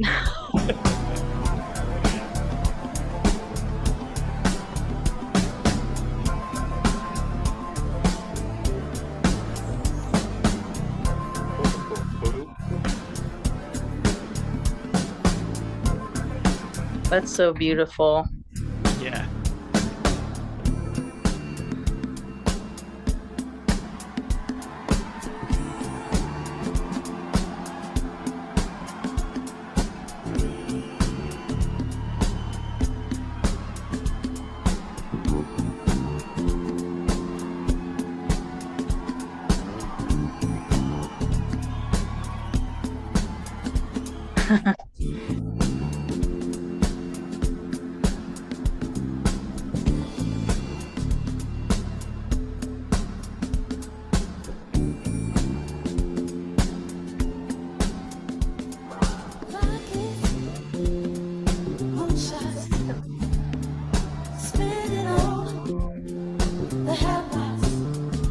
Ooh.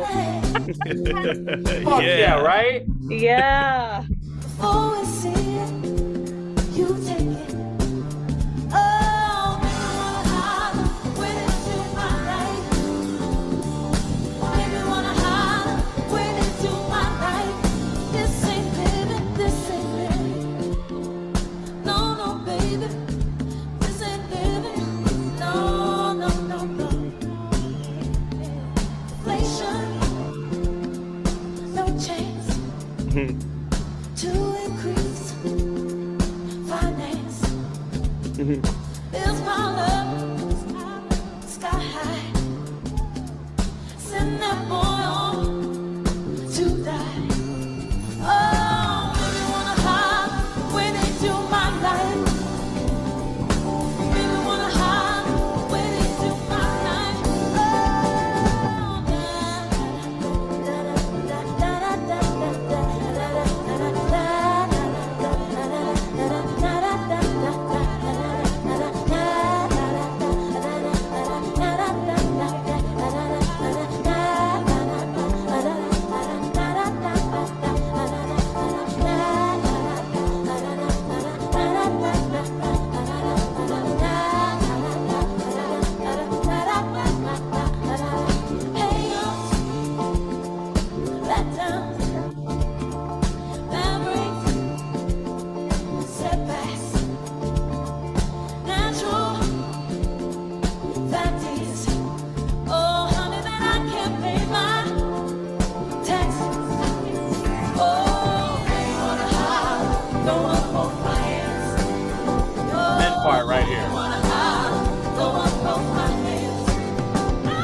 Sure you never had me policing. Panic is fair. God knows where we're headed. Oh, maybe wanna hide the way they do my life. Oh, maybe wanna hide the way both my hands. Oh, maybe wanna hide the way both my hands. Maybe wanna hide the way both my hands.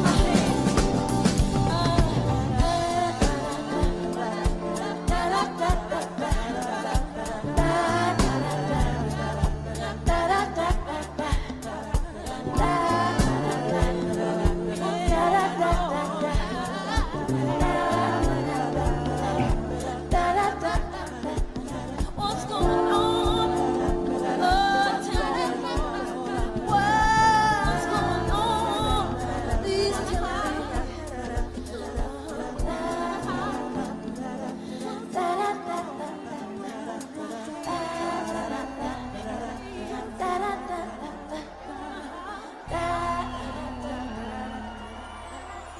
Man, it is crazy to think this is almost 10 years ago. I just realized that, like, I have my my Red Rocks trophy in my office. I'm looking at it right now, and I was sitting here at my desk a couple days ago, and I was like, holy shit, it's almost 10 years. It's like it seems like it was yesterday, you know, and I you know, that was just such a pivotal moment for me in so many ways. It was life shaping. It was life changing what happened to me that weekend.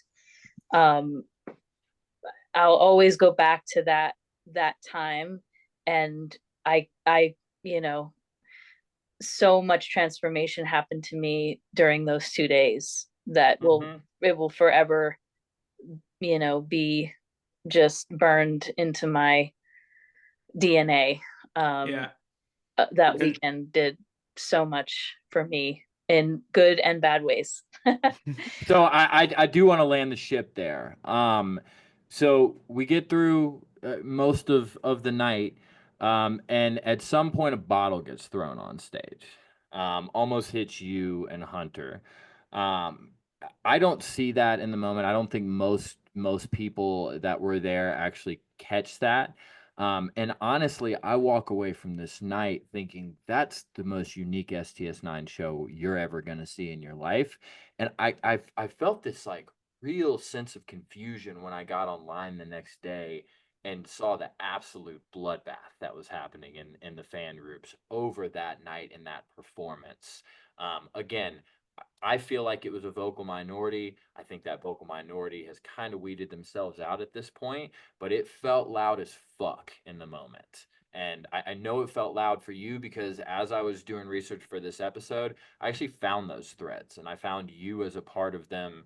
And you were not having a good time immediately after that.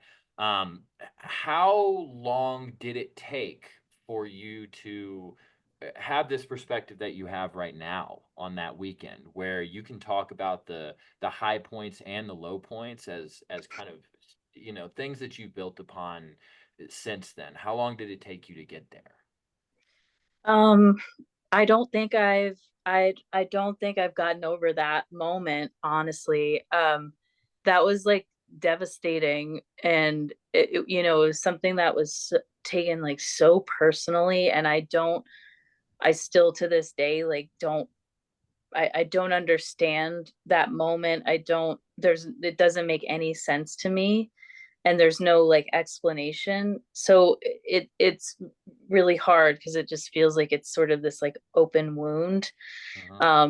And like in the moment I just was thinking so many things. Like immediately I was just like, somebody does not want me here, you know? Oh my gosh. And that was like my immediate reaction. And when it happened, like it was such a like it felt like such a violation, you know, of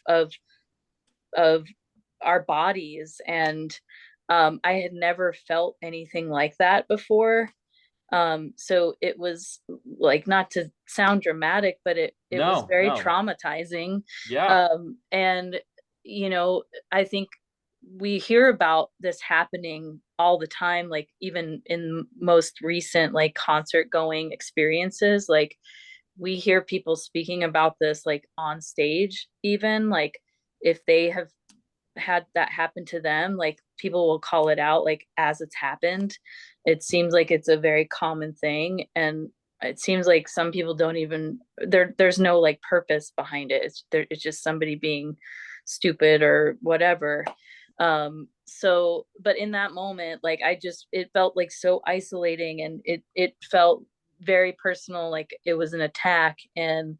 Um I don't know if it was ever intended that way. I don't know if it was just like somebody lost control of their water bottle and it ended up on stage, and it could have been so something so silly like that, but it felt very personal. And when we left stage, you know, we went back side stage, and you know, there was just this overwhelming feeling of anger, and Oh, it just, you know, it rocked everybody that was up there and that felt that and saw it happening. And you know, everybody was just like it felt like panic mode, you know. And it really just it made things turn. And then you know, the next day we were at the hotel just kind of uh decompressing, and I'd stayed in Denver a couple extra days after.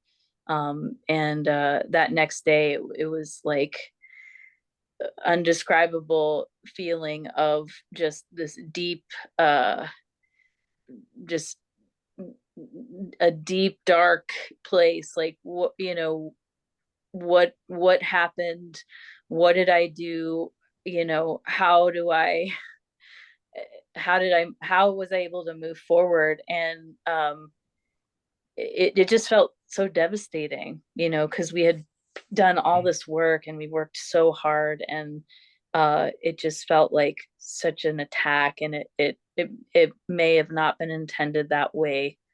But it felt like that, and there's still no explanation. So it's just kind of open still for me, not knowing what that was about. And I don't need to know what it was about now, yeah. you know, which is, I guess, a good place to land. But yeah, it took me to be completely real. Like it took me a few years to really get out of the the feelings, that darkness that happened that night. And I was questioning so many things after that happened. And yeah, it just didn't feel good, you know, for a long time.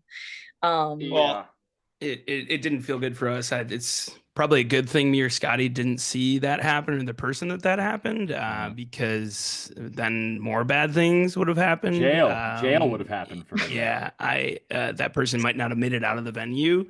Um, I mean, but just on behalf of me and Scotty and the, I think, entire fan community, I just am sorry that you went through that. And just know that, you know, I feel like the positivity of that weekend and what you guys were able to pull off and the uniqueness of the performance overshadows any, you know, single act, whether it was, right. you know, what it was. So hopefully we're moving towards feeling that way too. But like you said, there's no excuse for it, and people need to be Yeah. better always. I So I think the hardest thing is that, you know, when, and this goes for, you know, the audience, like we are all in a very vulnerable place, you know. mhm. And when you're on stage or when you're watching someone perform, like the audience is just as vulnerable as the performer, and it's a very sacred space, and it's one that I just like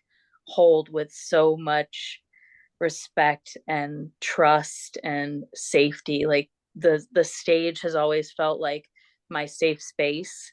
And when someone or something happens to disrupt that, and it just like it hits right to the core of your vulnerability and all of that safety that you have known for so many years, decades, as a performer or as an audience member.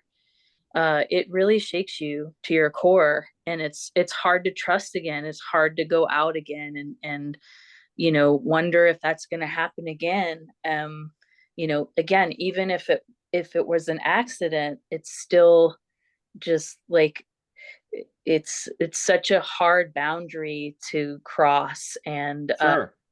it just feels like such a violation of that trust that you have with an audience to a performer, and vice versa, because it's definitely happened the other way around too. And it's such a sacred place that it should be treasured, and that's just how I feel about it. And anything less is, A violation. totally, Yeah, violation of Yeah. respect and safety. And I'm so glad you were able to get that message out, because it's important for everybody to hear, whether you've been going to shows for your whole life or whether it's your first concert. There's a certain code of humanity to uphold right. and everything like that. And But we've seen it happen over and over, and on a much more horrible, tragic scale. And it's unfortunately our reality now, where I don't know if you guys feel this way, but for performers, I know a lot of people feel this way. There's something in the back of your mind always, like, is this the night that it could happen? mhm, And that's unfortunately the reality that we're living in right now. Um and nobody should go into a venue, or whether that's the audience or the performers, like, nobody should have that going through their mind. Yeah. Like, again, like, it's a treasured, safe place, but we've seen, like, over and over how that can happen, unfortunately, tragically. And But we keep going on because it's music and art, and what we do as creatives, it will change the world. It changes the world, it heals the world. So on the other side of that, like, we have to keep going, we have to keep putting ourselves out there and being vulnerable, and and just do everything we can to protect that space. yeah, it's worth You- it for sure. And I think that this last portion of our clip section encapsulates that so greatly, with just putting as much love and music into the air as possible. And this was, I believe, the last time you shared the stage with the band, fast forwarding about 3 years, and couldn't be a better message to lead the clip section.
Okay.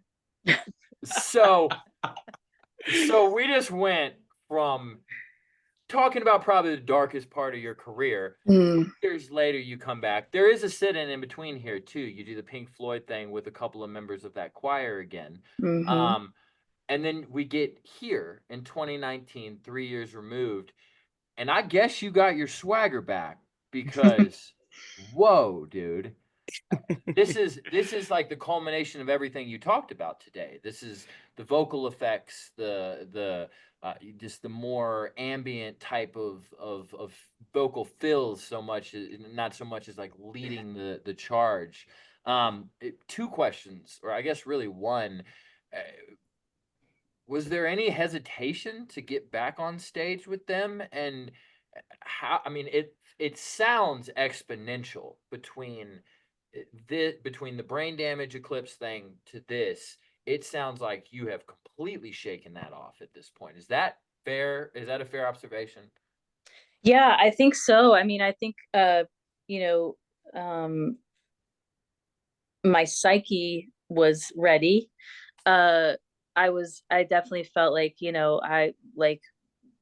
we keep going, we keep pressing on. Like, I've always done that. I've always, no matter what has happened in my life, or any challenges that have come up, or anything that has, tried to stop me from, pursuing my passions, I've just done it anyway. Even all the criticism, like, I just did it anyway. I'm just going to always do music and sing no matter what happens. And it was just like, uh I had to keep going on. And it wasn't even a question. So I think in my psyche, absolutely, I was ready.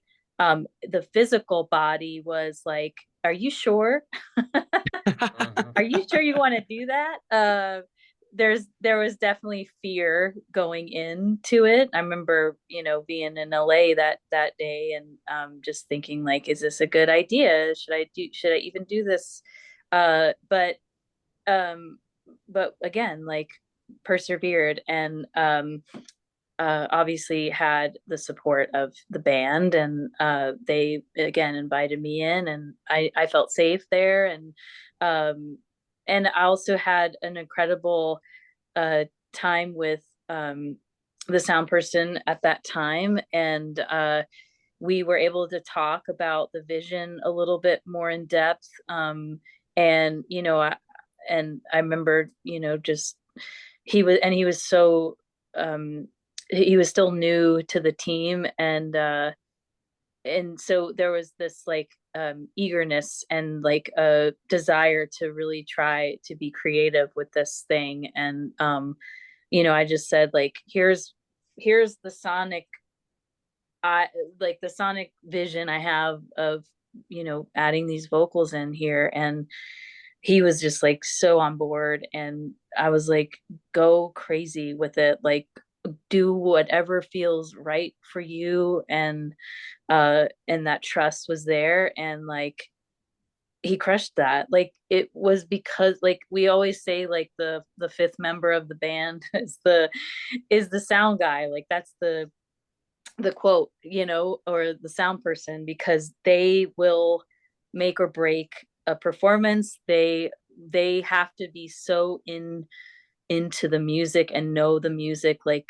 more than some of the musicians know it. And they're such an integral part of the experience. And he crushed it. Like, he made that performance what it is. When you're hearing that back, like, in real time, it just inspires you to just, like, take it further, because you're hearing all of this bouncing around in your ears. And you're just, it's like it envelops you. And it's just like, you can there's no limits when it all lines up right. And like, people really, like, take to heart, the mission. uh it just, that's how that happened. Yeah. It's not something I can do all by myself. you know, we need those people to elevate it. And that's what that performance is. It was just such a beautiful experience. And you know, for the first time I saw like what I had, you know, dreamed of, how I was fitting in this band. It came to life at that show. That's really where it felt like, okay, like this is something here, you know? Yeah. Yeah. That was the limitless pill right there. Like Yeah, unlocking those powers. totally. All right. Well, Scotty, I think you got something for Oh Marine yeah. here, so I'll Oh let you yeah. take We it got away. something. We What got you something. got over Got something there? very special for you, Maureen. So, this is kind of a two-part gift. First of all, we reached out to some people that love you very much, and they gave us a couple of messages to read to you. So, me and him are gonna bounce a couple off of you, and then we've got something else for you. So, this one, Maureen, for 10 years I have admired you, the legacy of your work you have created for yourself, and your angelic voice. You have not only been an inspiration to me, but a friend to me as well, and for that I cannot thank you enough. I love you dearly, and I'm proud to call you a friend of mine as well as a mentor. Your performance have moved me, and so have so many personal conversations that we've shared over the years. This bond is something that I will cherish forever. Please never stop being you. That is from Jim Shepard. Love Jim. Thank you, All right, Jim. no problem. Nate, you got one too, don't you? Yeah. It would be impossible to put into words my love for Maureen Murphy. From the moment we met, I felt an immediate connection and sisterhood with her. That blossomed through many, many nights playing covers in bars, random gigs around Nashville, and different recording sessions. Maureen is a musical force. Her voice has a depth and emotion that represents the incredible human she is. It's been a dream come true for us to collaborate with her in STS9, and she's brought to life so many ideas that we could have never expressed without her. She's a queen, my soul sister, and I love her with all my heart. That's from your sister, Alana. Oh God, I was gonna cry. Why you Oh, do we're not. this? Oh, we're not done yet. We're not done yet. All right. So, I was lucky enough to be present for the first time that the band shared stage with Maureen in Nashville for Halloween 2014. How fitting and poetic it was, the Mothership Connection cover.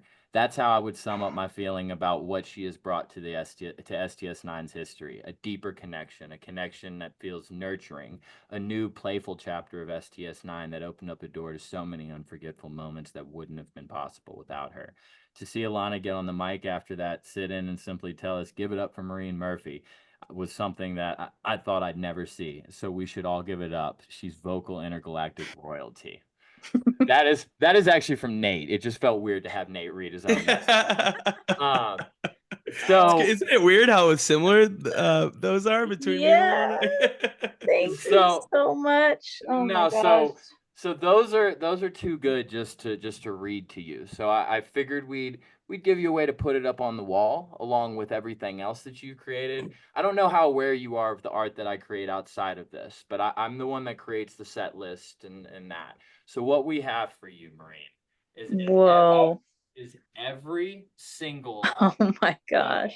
that you ever played with the band. Oh my gosh. And on the back of it, I'm going to create another canvas where we are going to put those words that we just read to you, Oh, wow. as well as our fan prompt for this week.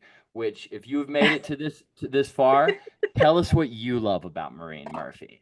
This is going to be our first fan-led gift for you, from us, and I will grab your address in a week or so after we're done making it. We're gonna send it to you, and this is yours to keep as kind of a token of appreciation from us, and for everything that you've given to us over the last better part of the decade, and today in these 2.5 3 hours that you've given to us, because man, this has been so fucking special, Maureen.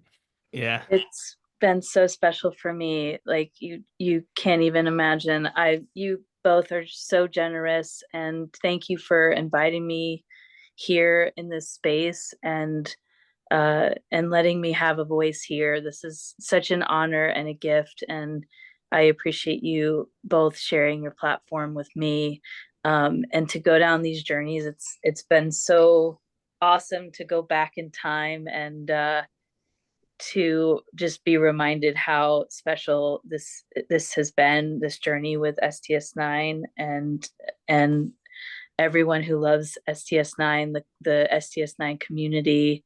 I love y'all so much, like sincerely, deeply.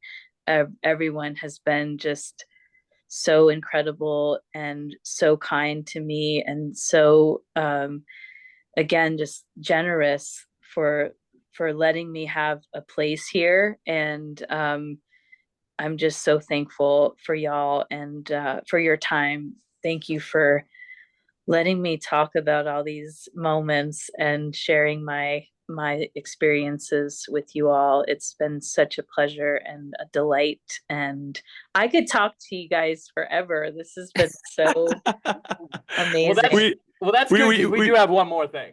Yeah. So we like to do a top five segment of ours. And we figure when Maureen comes back to stage, not if, because we think that's a win. Yeah. Because this is limitless, right? We put together our top five covers we'd like to see you crush with STS9. Scotty, you want to start with your list? Yeah, and we are going to put you on the spot at the end and tell us who has the better list, because we also have a running competition here that's going to end in a heavyweight title belt, and I think we'll say this is worth 5 points. You want to go with that, Nate? Okay, cool. Yeah, go ahead. All right, so my number 5 spot is Toxic, Britney Spears. Oh, yeah. That's a good one. Just electronically, it just feels like it would really fit well into Phipps's bag. Just not quite the R&B bag that you're good that you claim to be your kind of sweet spot.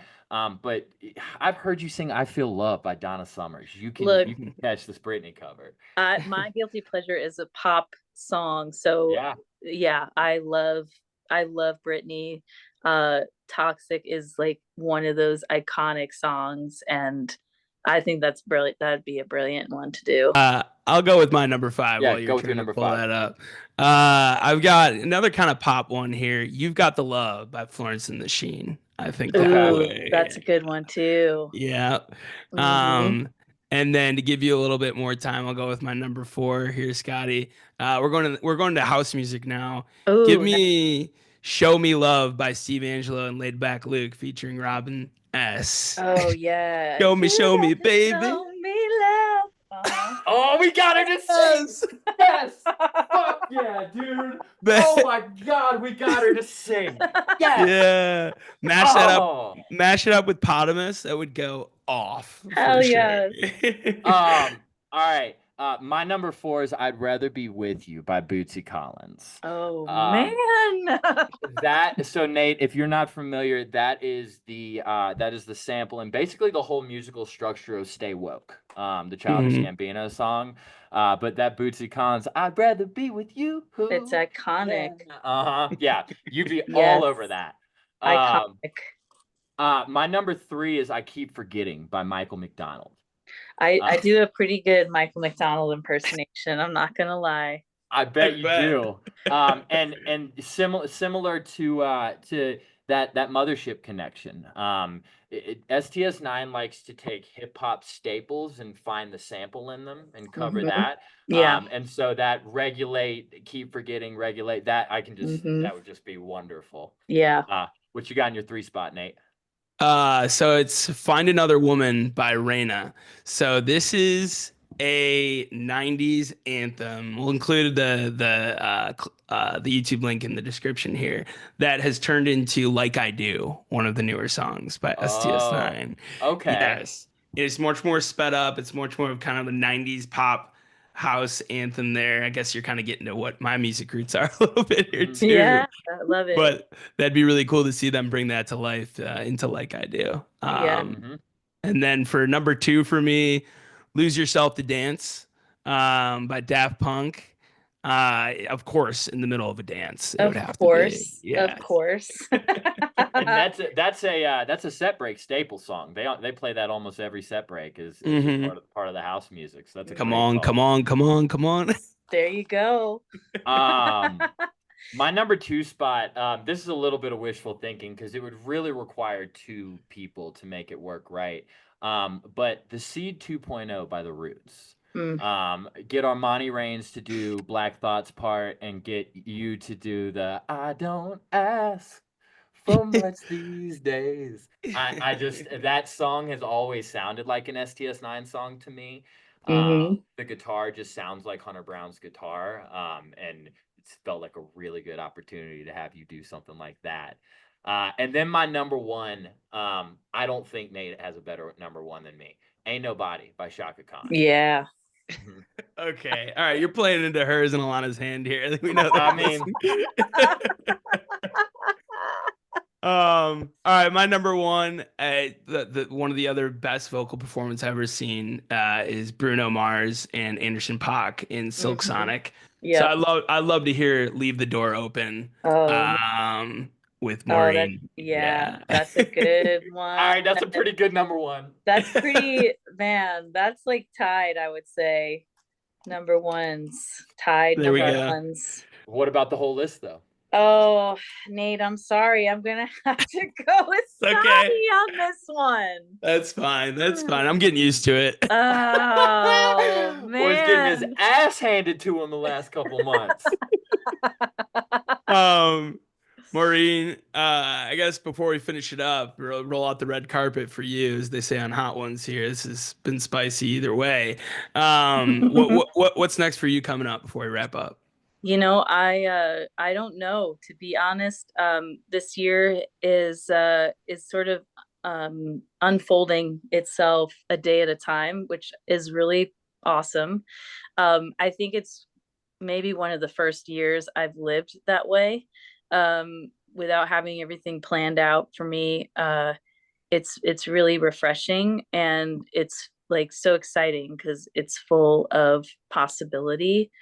Hey. And it's also a perfect time in my life because I've been going through a really intensive healing process over the last like year and a half, and it's been really nice to just kind of settle into a groove, just doing like my normal workload, and not having to travel a lot, and just be settling in my community, here in Nashville. And when you're on the road, it's really hard because you get really disconnected from your people. And you know, being home as much as I'm home right now is really awesome, and I'm really grateful for the time here. I feel like there's going to be some really awesome things that come through this year. There's been whispers of things, and you know, I'm really trying to align with my own desires and wants. And I know there's going to be some really great things. I'm being very elusive right now, but I really don't know. It's a big mystery.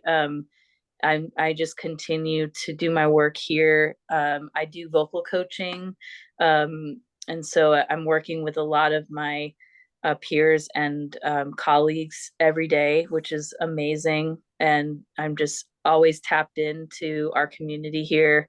And I also do a lot of background vocal work in studio. I also just produced my first artist for the very first time as a in the producer's chair. Okay. So that was great. We recorded her album just a few weeks ago, and we're in the mix process right now. So you want to shout her out, or her name is Meg Gaiman.